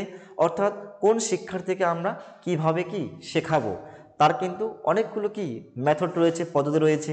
ঠিক আছে, যেমন যখন আমরা একাদশ শ্রেণীতে পড়ছি তখন আমাদের যখন যে ভূগোল পড়াচ্ছে সে কি নিয়ে আসে, মানচিত্র নিয়ে আসে, বিভিন্ন ম্যাপ পয়েন্টিং যখন শেখাচ্ছে মানচিত্র নিয়ে আসে, তাহলে কি আমাদের বুঝতে কিন্তু অনেকটা কিন্তু সুবিধা হবে। তো বলছে যে শৈশবকালে অর্থাৎ প্রাক প্রাথমিক শিক্ষার ক্ষেত্রে শিক্ষাদানের পদ্ধতি হিসাবে গান, ছোড়া, গল্প, খেলাধুলা, হাতের কাজ প্রভৃতি ব্যবহৃত হয়ে থাকে। বলছে ছোটোবেলায় প্রাইমারি স্কুলে যখন আমরা আমাদের শিক্ষাদান করতো তখন কি গল্প আকারে গান, কবিতা, নাচ এগুলোর মাধ্যমে কি আমরা কিন্তু শিক্ষা অর্জন করতাম, এবং আমরা যখন বড় হচ্ছে আসছি তখন কিন্তু আমরা বিভিন্ন রকম কি অনেক কিছু পদ্ধতির মাধ্যমে আমরা কিন্তু শিক্ষা প্রদান করে চলছে। ঠিক আছে, তো সমস্ত কিন্তু এগুলো বৃদ্ধির ফলে কিন্তু নির্ভর করে শিক্ষণ পদ্ধতি। 8 হচ্ছে বৃত্তি শিক্ষা রয়েছে। তো এই বৃদ্ধি কিভাবে বৃত্তি শিক্ষা, ঠিক আছে, ভোকেশনাল এডুকেশন বলছে শিশুর সঠিক বৃদ্ধি ঘটলে বৃত্তি শিক্ষার সামর্থ্য অর্জন করে। বলছে শিশু যদি ঠিকঠাকভাবে তার বৃদ্ধি ঘটে তবে কিন্তু সেই যে এই যে বৃত্তি শিক্ষা, ঠিক আছে, ভোকেশনাল এডুকেশন যাকে বলি, বৃত্তি শিক্ষা কি করে থাকে সামর্থ্য অর্জন করে থাকে। তাই একটি নির্দিষ্ট সময়ের পর শিশু বৃত্তি শিক্ষা লাভ করে। বৃত্তি শিক্ষা হলো হাতে কলমে যে শিক্ষা যার জন্য দৈহিক সামর্থ্য যেমন প্রয়োজন তেমনি সাধারণ কিছু অভিজ্ঞতারও দরকার। বলছে এই যে বৃত্তি শিক্ষা যেগুলো হাতে কলমে শিক্ষাদান করা হয়, যেমন all India council of technical education রয়েছে, আইটিআই যে শিক্ষা প্রতিষ্ঠানগুলি রয়েছে সরকারি বেসরকারি, সেগুলিতে কিন্তু এই বৃত্তি শিক্ষার ক্ষেত্রে কিন্তু অনেকভাবে কাজ দেওয়া, যাতে হাতে কলমে একটা শিশু বড় হয়ে সে যাতে নিজে পায়ে নিজে দাঁড়াতে পারে, নিজে যাতে সে উপার্জন করতে পারে, ঠিক আছে, সরকারের উপর ডিপেন্ডেন্ট করতে না হয়, সে নিজে নিজের কি সেই জীবিকা অর্জন করার জন্য সে কিন্তু অর্থ উপার্জন করতে পারবে। সেটা হচ্ছে বৃত্তি শিক্ষা, যে শিক্ষাটা হাতে কলমে কাজের মধ্যে শিক্ষা অর্জন করা হয়। বলছে বৃত্তি শিক্ষা হলো হাতে কলমে শিক্ষা, যার জন্য দৈহিক সামর্থ্য যেমন প্রয়োজন, তেমনি প্রয়োজন কি সাধারণ কিছু অভিজ্ঞতা বা নলেজের কিন্তু আমাদের কি প্রয়োজন। তা উপরোক্ত আলোচনা থেকে আমরা কি বলতে পারি, বলা যায় যে বৃদ্ধির মাধ্যমে, বলছে বৃদ্ধির মাধ্যমে শিশুর কি হচ্ছে, পরিণামন ঘটছে, যা শিশুকে যে কোনো বিষয় শিক্ষণের সামর্থ্য করে তুলেছে, অর্থাৎ শিশুর মধ্যে আগ্রহ, প্রেরণা, মনোযোগ ইত্যাদি মানসিক প্রক্রিয়াগুলির বিকাশ ঘটে থাকে, যা শিশুকে বিভিন্ন বিষয় শিক্ষণের বিশেষ ভূমিকা কিন্তু পালন করে থাকে। কি বলছে, যে উপরোক্ত এই যে আমরা নোটটা এতক্ষণ থেকে আলোচনা করলাম, তাহলে সবশেষে আমরা বলতে পারি বা উপরোক্ত আলোচনা থেকে আমরা বলতে পারি যে বৃদ্ধির মাধ্যমে কি হচ্ছে, শিশু কি আস্তে আস্তে কি হচ্ছে পরিণাম ঘটছে, একটা শিশু কি হচ্ছে ম্যাচুরিটি থেকে এগিয়ে চলছে, এবং শিশুকে যে কোনো বিষয়ে শিক্ষণে কি সমর্থ করতে যত বৃদ্ধি হচ্ছে তত কি সে বিভিন্ন শিক্ষা বিষয়বস্তু তার অর্জন করতে কি হচ্ছে, তাকে সামর্থ্য করে তুলছে। অর্থাৎ শিশুর মধ্যে যে আগ্রহ অর্থাৎ ইন্টারেস্ট, মোটিভেশন, তারপরে অ্যাটেনশন রয়েছে ইত্যাদি মানসিক প্রক্রিয়াগুলির বিকাশ ঘটে থাকে, যা শিশুকে বিভিন্ন কাজে বা বিভিন্ন শিক্ষণের ক্ষেত্রে তাকে অনেক বেশি কি পারদর্শী করে তোলে।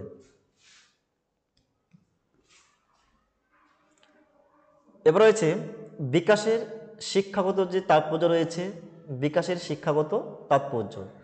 এই একটু আগে আমরা জানলাম বৃদ্ধির শিক্ষাগত তাৎপর্য, এখন আমরা জানবো বিকাশের শিক্ষাগত তাৎপর্য। তো এই যে বিকাশ, বিকাশ আমরা একটু আগে বললাম যে বিকাশ হচ্ছে একটা শিশুর সারা জীবন ধরে যা কিছু তার মধ্যে পরিবর্তন হয় তাকে আমরা কি বলছি, বিকাশ বলছি। বিকাশের ইংরেজি হচ্ছে ডেভেলপমেন্ট যাকে বলি। তার বিকাশ কোনগুলো এক্সাম্পল দিয়ে দিচ্ছি, তোমার মানসিক বিকাশ, বৌদ্ধিক বিকাশ, সামাজিক, নৈতিক, আধ্যাত্মিক, এগুলো সবই হচ্ছে বিকাশ, ঠিক আছে। এই বিকাশগুলো কি হচ্ছে একটা ব্যক্তির মধ্যে কিন্তু সারা জীবন ধরে কি হচ্ছে বৃদ্ধি পাচ্ছে, ঠিক আছে। বিকাশের কোনো শেষ নেই, বিকাশ জন্ম থেকে মৃত্যুর পর্যন্ত একটা ব্যক্তির মধ্যে কিন্তু ঘটে চলে, আর বৃদ্ধি কিন্তু একটা নির্দিষ্ট বয়সে গিয়ে থেমে যায়। যেমন তোমার বয়স 18 থেকে 25 বছরের মধ্যে গিয়ে কিন্তু সে কিন্তু থেমে যায়, ঠিক আছে।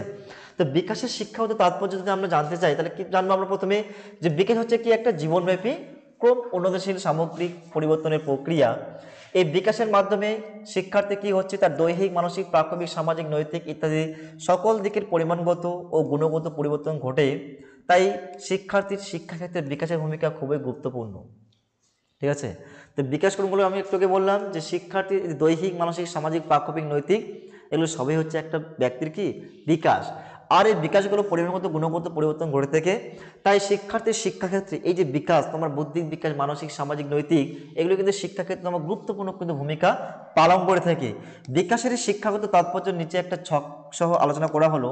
তো আগে যেমন আমরা বৃদ্ধির যে শিক্ষাগত তাৎপর্যের আলোচনা করলাম সেই ডায়াগ্রাম আকারে, ঠিক সেরকমভাবে বিকাশের যে শিক্ষাগত তাৎপর্যটা একটা চিত্রটা এখানে ডায়াগ্রাম আকারে বোঝানো হচ্ছে, মানে এই পয়েন্টগুলো আমরা একটু পরেই জানবো।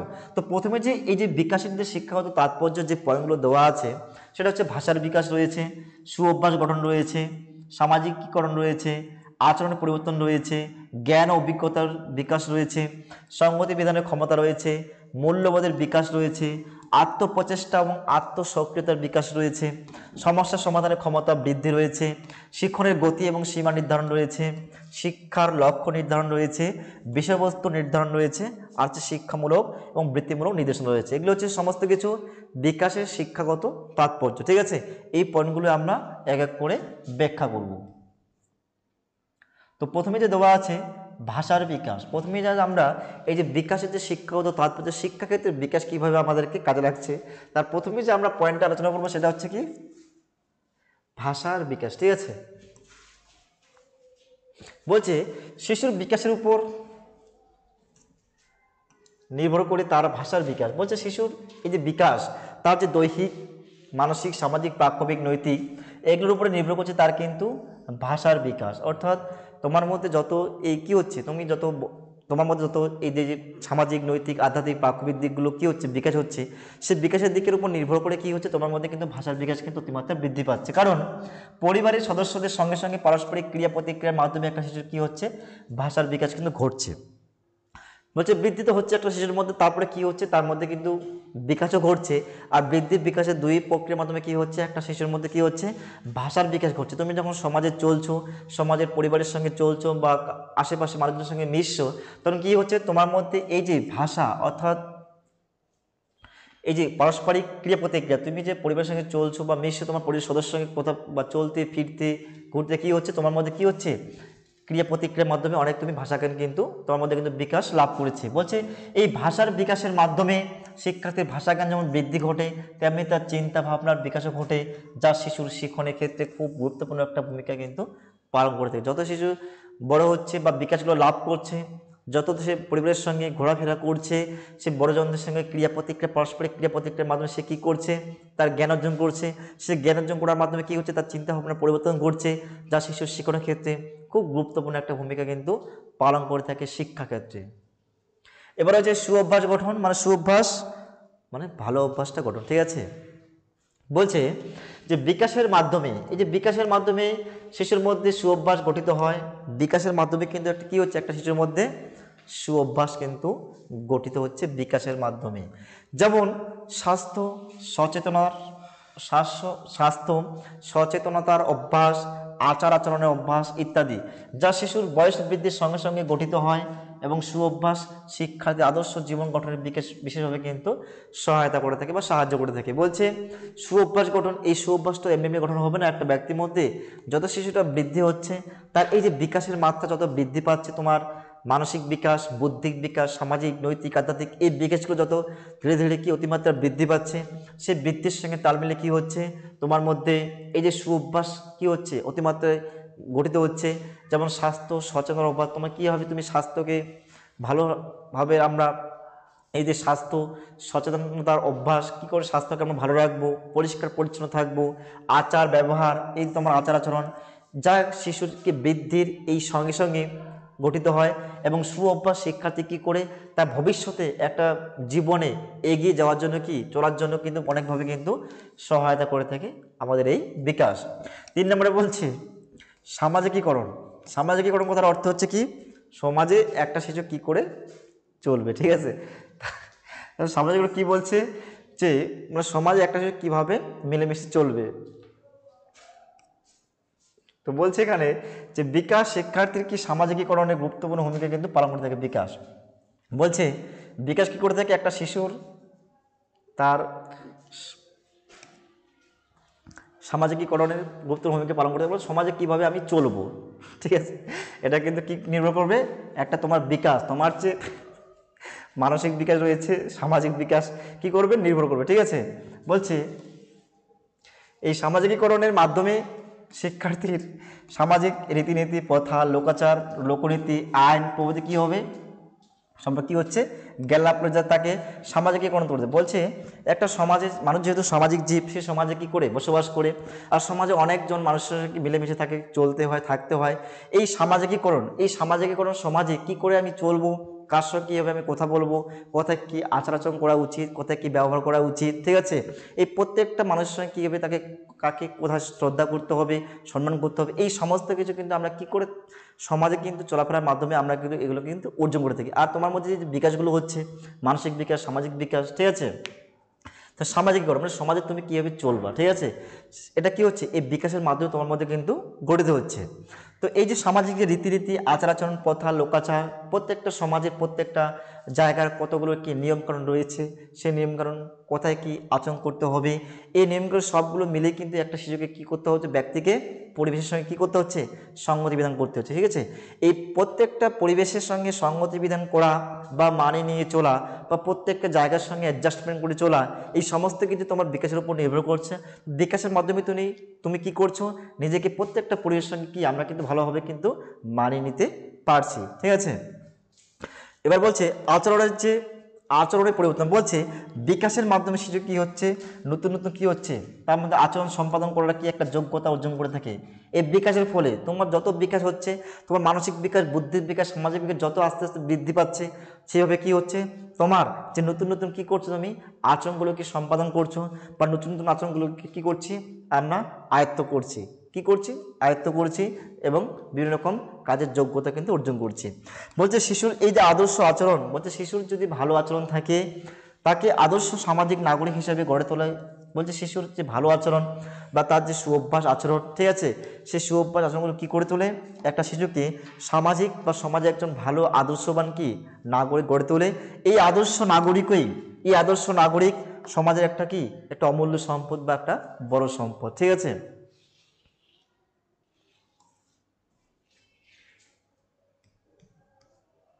এবার আমাদের 5 নম্বর যে পয়েন্টটা রয়েছে এখানে এই বিকাশের যে শিক্ষাগত তাৎপর্য, 5 নম্বর পয়েন্টে রয়েছে আমাদের জ্ঞান ও অভিজ্ঞতার বিকাশ। তাহলে এই যে বিকাশের ক্ষেত্রে বিকাশের যে শিক্ষাগত তাৎপর্য রয়েছে তার একটা পয়েন্ট হচ্ছে জ্ঞান ও অভিজ্ঞতার বিকাশ। তাহলে আমাদের এই যে শিক্ষার্থীর জ্ঞান অভিজ্ঞতা অর্জনের বিকাশ কিন্তু একটা গুরুত্বপূর্ণ ভূমিকা পালন করে থাকে। বিকাশ কোনগুলো আমি একটু আগে বললাম, একটা শিশুর দৈহিক তো বলা যাবে না, মানসিক, সামাজিক, প্রাক্ষবিক, নৈতিক, এগুলো হচ্ছে বিকাশ। তো এই যে শিক্ষার্থীর জ্ঞান অভিজ্ঞতা হচ্ছে, শিশু যদি সেই জ্ঞান বা অভিজ্ঞতা অর্জন করতে চায় তাহলে কি করতে হবে, এই যে বিকাশ অর্থাৎ ডেভেলপমেন্ট তাকে কিন্তু খুব গুরুত্বপূর্ণ ভূমিকা কিন্তু পালন করে থাকে একটা শিশুকে। বলছে বিকাশকে কেন্দ্র করে শিক্ষার্থীর শিক্ষণের বিষয়বস্তু নির্ধারণ, কারণ বিকাশকে কেন্দ্র করে কি হয়, শিক্ষার্থীর ক্লাসের কি হয়, পাঠদানের বিষয়বস্তু কিন্তু নির্ধারিত করা হয়ে থাকে। অর্থাৎ শিক্ষার্থীর শিক্ষণের এই বিষয়বস্তু প্রথম দিকে থাকে সহজ, তারপরে সরল এবং ধীরে ধীরে তা হয়ে ওঠে জটিল থেকে আরও কিন্তু জটিলতর হয়ে ওঠে, ঠিক আছে। প্রথমে এইভাবেই থাকে না, প্রথমে কি সহজ থাকে, তারপরে কি আস্তে আস্তে জটিল, তারপরে জটিল থেকে আরও কিন্তু জটিলতর দিকে কিন্তু এগিয়ে যায় বিষয়বস্তু, ঠিক আছে। তো প্রথমে হচ্ছে সংগতি বিধানের ক্ষমতা বৃদ্ধি। বলছে সংগতি বিধানের ক্ষমতা বৃদ্ধি মানে তুমি যে অভিযোগ করে চলছো, মানিয়ে নিয়ে চলছো, সেক্ষেত্রে বিকাশটা আমাদের কি হবে, কাজে লাগে।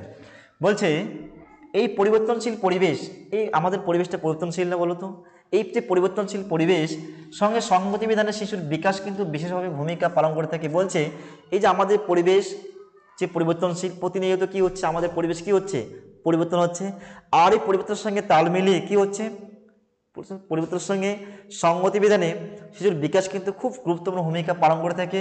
তো বিকাশ শিশুকে পরিবর্তনশীল পরিবেশের সঙ্গে জীবন সংগ্রামে উপযোগী করে তোলে। এই বিকাশ তোমাকে যে কোনো পরিবেশের সঙ্গে কি করে তোলে, জীবন বিকাশের ক্ষেত্রে কি তোমাকে অনেকটা উপযোগী করে তোলে এবং প্রাকৃতিক, সামাজিক, সাংস্কৃতিক পরিবেশের সঙ্গে খাপ খাইয়ে চলতে এই বিকাশ কিন্তু খুব একটা গুরুত্বপূর্ণ ভূমিকা পালন করে থাকে, ঠিক আছে। কারণ প্রত্যেকটা পরিবেশ কিন্তু আলাদা, প্রত্যেকটা পরিবেশের নিয়ম শৃঙ্খলা, আদব কায়দা, পোশাক পরিচ্ছদের ধরন কিন্তু প্রত্যেকটা কিন্তু আলাদা। এবার তুমি যে এই যে প্রত্যেকটা পরিবেশের সঙ্গে মানিয়ে নিয়ে চলছো বা সংগতি বিধান করে চলছো বা অ্যাডজাস্টমেন্ট করে চলছো, সে চলতে গেলে তোমার কি দরকার, বিকাশ দরকার। বিকাশ মানে কোনগুলো, তোমার দৈহিক, মানসিক, সামাজিক, প্রাক্ষবিক, নৈতিক, এগুলো তোমার সবাই কি তোমার মধ্যে কিন্তু বিকাশ।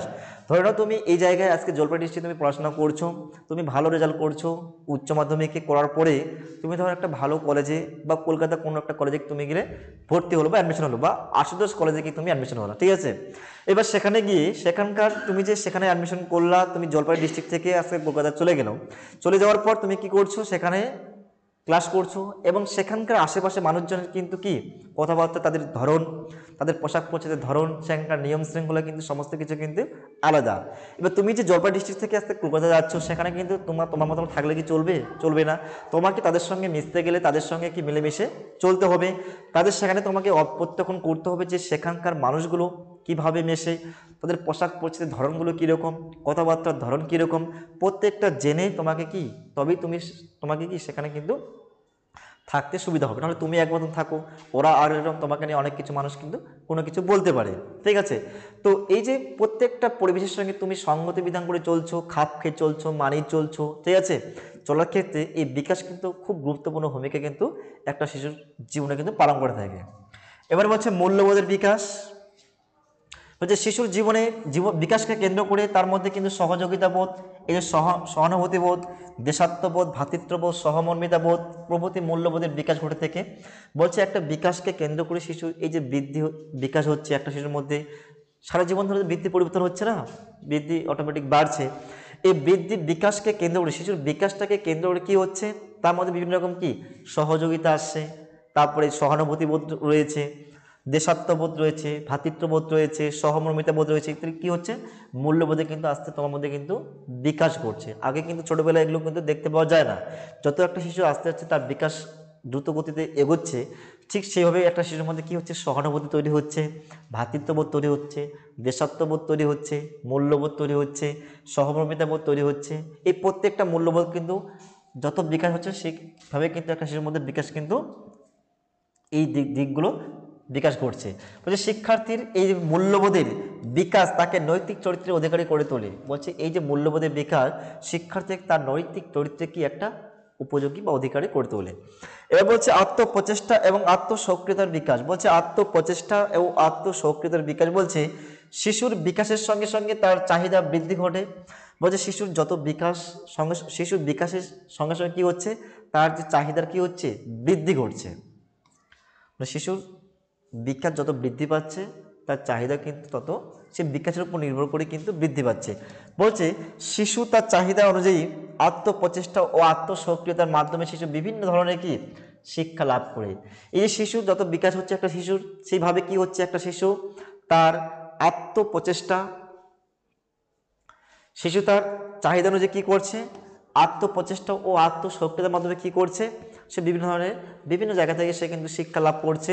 ফলে শিক্ষার্থীর মধ্যে নিজের শেখার কি একটা প্রবণতা বৃদ্ধি পাচ্ছে, অর্থাৎ আত্মশিক্ষণ শিক্ষার্থীকে অনেক বেশি সমৃদ্ধ করে তোলে। আত্মশিক্ষণ মানে কি, নিজের থেকে যেটা শিখা। ঠিক আছে,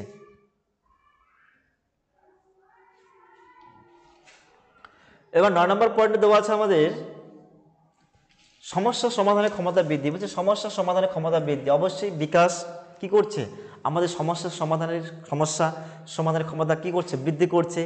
তোমার মধ্যে যদি বিকাশ ঠিকঠাকভাবে না হয়, সামাজিক বিকাশ ঠিকঠাক হলো না, বুদ্ধিক বিকাশ ঠিকঠাক হলো না, মানসিক বিকাশ ঠিকঠাক হলো না, ভাষার বিকাশ ঠিকঠাক হলো না, তাহলে তুমি কি প্রত্যেকটা তোমার মধ্যে জীবনে যা যা সমস্যা আসবে সেই সমস্যাগুলোকে আমরা কি অতিক্রম করতে পারবো বা সমস্যার সমাধান করতে পারবো কি?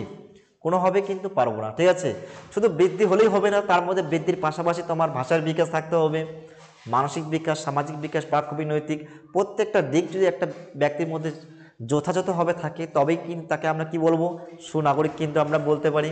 তো সেই কথা এখানে বলছে যে সমস্যার সমাধানের ক্ষমতা বৃদ্ধি, এই যে সমস্যা সমাধানের ক্ষমতা বৃদ্ধি।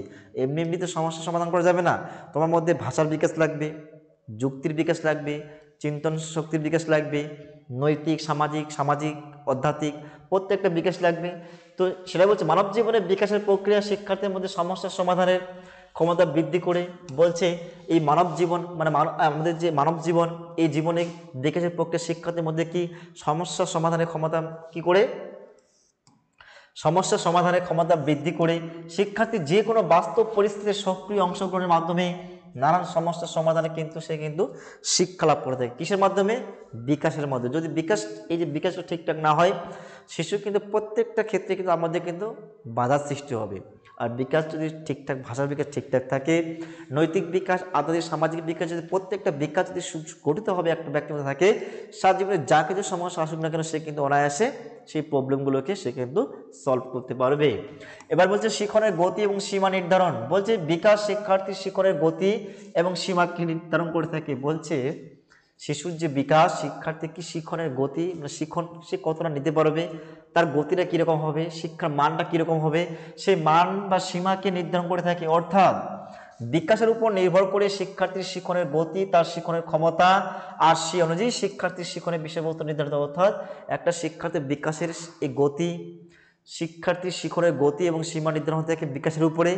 আর এই বিকাশের উপর নির্ভর করে শিক্ষার্থীর শিক্ষণের গতি কীরকম হবে, তার শিক্ষণের ক্ষমতা। ঠিক আছে, আর সেই অনুযায়ী কী করতে হবে, শিক্ষার্থীর শিক্ষণের বিষয়বস্তু বা পাঠ্যক্রম কী করতে হবে, নির্ধারিত করতে হবে। শিক্ষার লক্ষ্য নির্ধারণ। বলছে শিশুর বিকাশের উপর ভিত্তি করে শিক্ষার লক্ষ্য নির্ধারণ।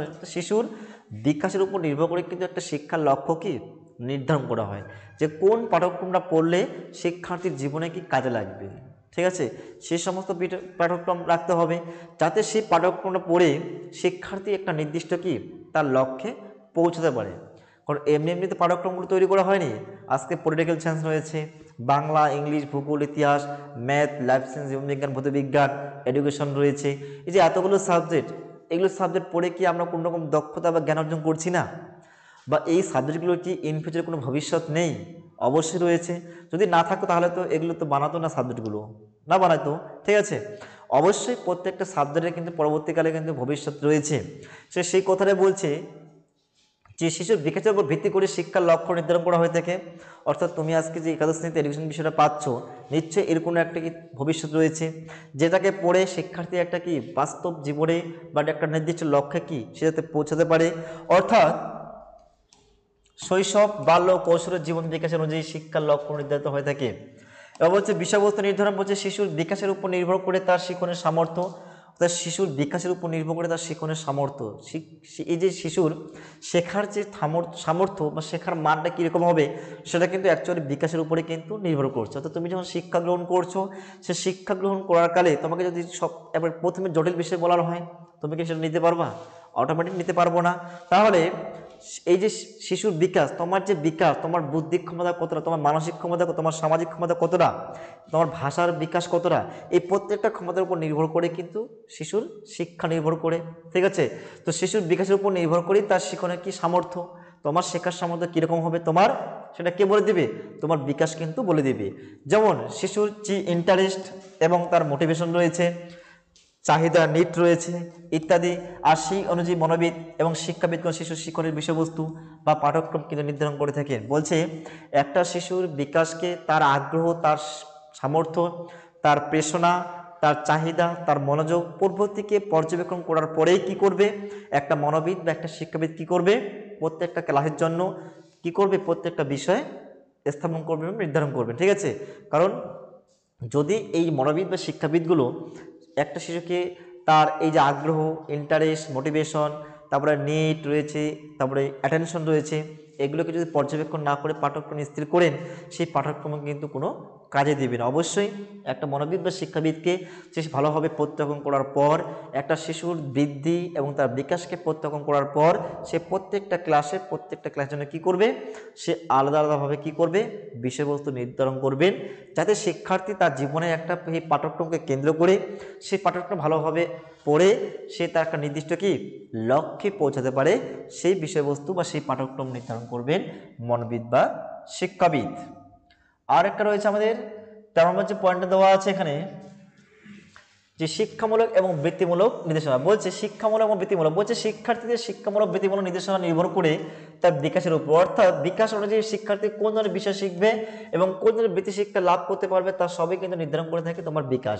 তোমার বিকাশে তোমাকে ঠিক করে দিবে যে তুমি তোমার যে এই যে বিকাশে ঠিক করে দিবে যে তুমি কোন ধরনের বিষয় শিখবে এবং কোন ধরনের তুমি বৃত্তি শিক্ষা লাভ করবে, এবং তোমাকে কে বলে দেবে, বিকাশে কিন্তু বলে দিবে। বিকাশ কি কোনো একটা ব্যক্তির নাম? বিকাশ কি কোনো একটা ব্যক্তির নাম কি? বলো তাহলে বিকাশ কি বলো? বিকাশ হচ্ছে সারা জীবন ধরে একটা ব্যক্তির মধ্যে যা কিছু পরিবর্তন হচ্ছে সেটাই হচ্ছে বিকাশ। তো এই বিকাশে একমাত্র তোমার এই শিক্ষামূলক দিকটা কেমন হবে সেটা নির্ভর করবে, এবং তোমার বৃত্তিমূলক তুমি এই যে হাতে কলমে যে তুমি কাজ করবা সেটাই কিন্তু তোমাকে একমাত্র বিকাশ তোমাকে বলে দেবে যে তুমি কোন বৃত্তি শিক্ষা অর্জন করবা। বলছে বিকাশ যদি শিক্ষার্থী কোন ধরনের বিষয় শিখবে এবং কোন ধরনের বৃত্তি শিক্ষা অর্জন করবে তার সবাই কিন্তু নির্ধারিত হয়ে থাকে কার দ্বারা? বিকাশের দ্বারা। ঠিক আছে? বিকাশের দ্বারা। সুতরাং তারা আমরা পরিশেষে আমরা কি বলতে পারি, যে বিকাশ হলো এমন একটি প্রক্রিয়া যা শিক্ষার্থীর সকল দিকে উৎকর্ষতা বৃদ্ধি করে, বিভিন্ন ধরনের কার্য সম্পাদনে সাহায্য করে, মানে বিভিন্ন ধরনের কাজ সম্পাদনে কি করে একটা শিশুকে সাহায্য করে তোলে। তো তোমার মধ্যে যে ভাষার বিকাশ রয়েছে, মানসিক বিকাশ, সামাজিক বিকাশ, আধ্যাত্মিক বিকাশ, এগুলো দিয়ে তুমি কি করছো, বিভিন্ন পরিশ্রমে কি তোমার সমস্যার সমাধান করছো। অর্থাৎ প্রতিটি শিক্ষার্থীর শিক্ষণে গুপ্ত ভূমিকা পালন করে থাকে। তাই তাদের পরিপূর্ণ ব্যক্তিত্বের বিকাশের জন্য পিতামাতা এবং শিক্ষকের সঠিক নির্দেশনা একান্ত প্রয়োজন। এবং কি বলছে যে প্রতিটি শিক্ষার্থীর শিক্ষণে বা শিক্ষা গ্রহণকারী খুব গুপ্ত ভূমিকা পালন করে থাকে এই বিকাশ। তাই প্রত্যেকটা শিক্ষক মহাশয় থেকে শুরু করে পিতামাতা সবাইকে কিন্তু, মা বাবাকে, প্রত্যেক সবাইকে কিন্তু কি করতে হবে, একটা শিশুর বিকাশের দিককে ভালোভাবে নজর রাখতে হবে। তবে একটা শিশু সে এই বিকাশকে কেন্দ্র করে সে কিন্তু একটা নির্দিষ্ট লক্ষ্যে সে কিন্তু পৌঁছাতে পারবে। তাহলে এই হচ্ছে বিকাশের শিক্ষাগত গুরুত্ব। তাহলে আজকে আমরা যে টপিকটা নিয়ে আলোচনা করলাম সেই টপিকটা হচ্ছে কি বৃদ্ধি এবং বিকাশের মধ্যে প্রথমে জানলাম আমরা পার্থক্য, ঠিক আছে? প্রথমে জানলাম আমরা সম্পর্ক জানলাম, তারপরে কি জানলাম আমরা বৃদ্ধি ও বিকাশের মধ্যে কি জানলাম, পার্থক্য জানলাম, তারপরে কি জানলাম বৃদ্ধি শিক্ষাগত গুরুত্ব, বৃদ্ধির শিক্ষাগত গুরুত্ব এবং বিকাশের কি শিক্ষাগত গুরুত্ব, এই সম্পর্কে আমরা আজকে এই ক্লাসে কিন্তু আমরা জানলাম। ঠিক আছে? যদি কারো কোনো কোথাও কোনো পয়েন্টে বুঝতে অসুবিধা হয় তোমরা অবশ্যই কমেন্ট বক্সে কমেন্ট করে জানাবে, ঠিক আছে। তো আজকের যে ক্লাস আমি এখানেই শেষ করলাম। এবং হ্যাঁ, প্রত্যেককে আরেকবার আমি মনে করে দিচ্ছি যে আজকের এই ক্লাসটা প্রত্যেকটা তোমাদের বন্ধু বান্ধবের কাছে শেয়ার করবে, তাদেরকেও বলবে তাদের যে বন্ধু বান্ধব আছে তাদেরকে যাতে এই ক্লাসটি শেয়ার করে অবশ্যই, তাহলে আমরা প্রত্যেকটা জায়গায় প্রত্যেকটা গ্রামে গ্রামে আমরা কিন্তু পৌঁছাতে পারবো এবং প্রত্যেককে সাহায্য হবে এই ক্লাসগুলো। এবং তোমাদেরকে সেকেন্ড সেমিস্টারে, একাদশ শ্রেণীর সেকেন্ড সেমিস্টারে তোমাদেরকে প্রত্যেককে ভালো রেজাল্ট করতে এই ক্লাসগুলি খুবই সাহায্য করবে। তাই তোমরা যত পারো এই ক্লাসগুলিকে প্রত্যেকটা বন্ধু বান্ধবের কাছে শেয়ার করো, তারা উপকৃত হবে এবং তাদেরকেও বলো তারা যাতে বন্ধু বান্ধব তারাও শেয়ার করে, ঠিক আছে। তো আজকের ক্লাস আমি এখানে সমাপ্ত করলাম, ঠিক আছে। থ্যাংক ইউ, ধন্যবাদ।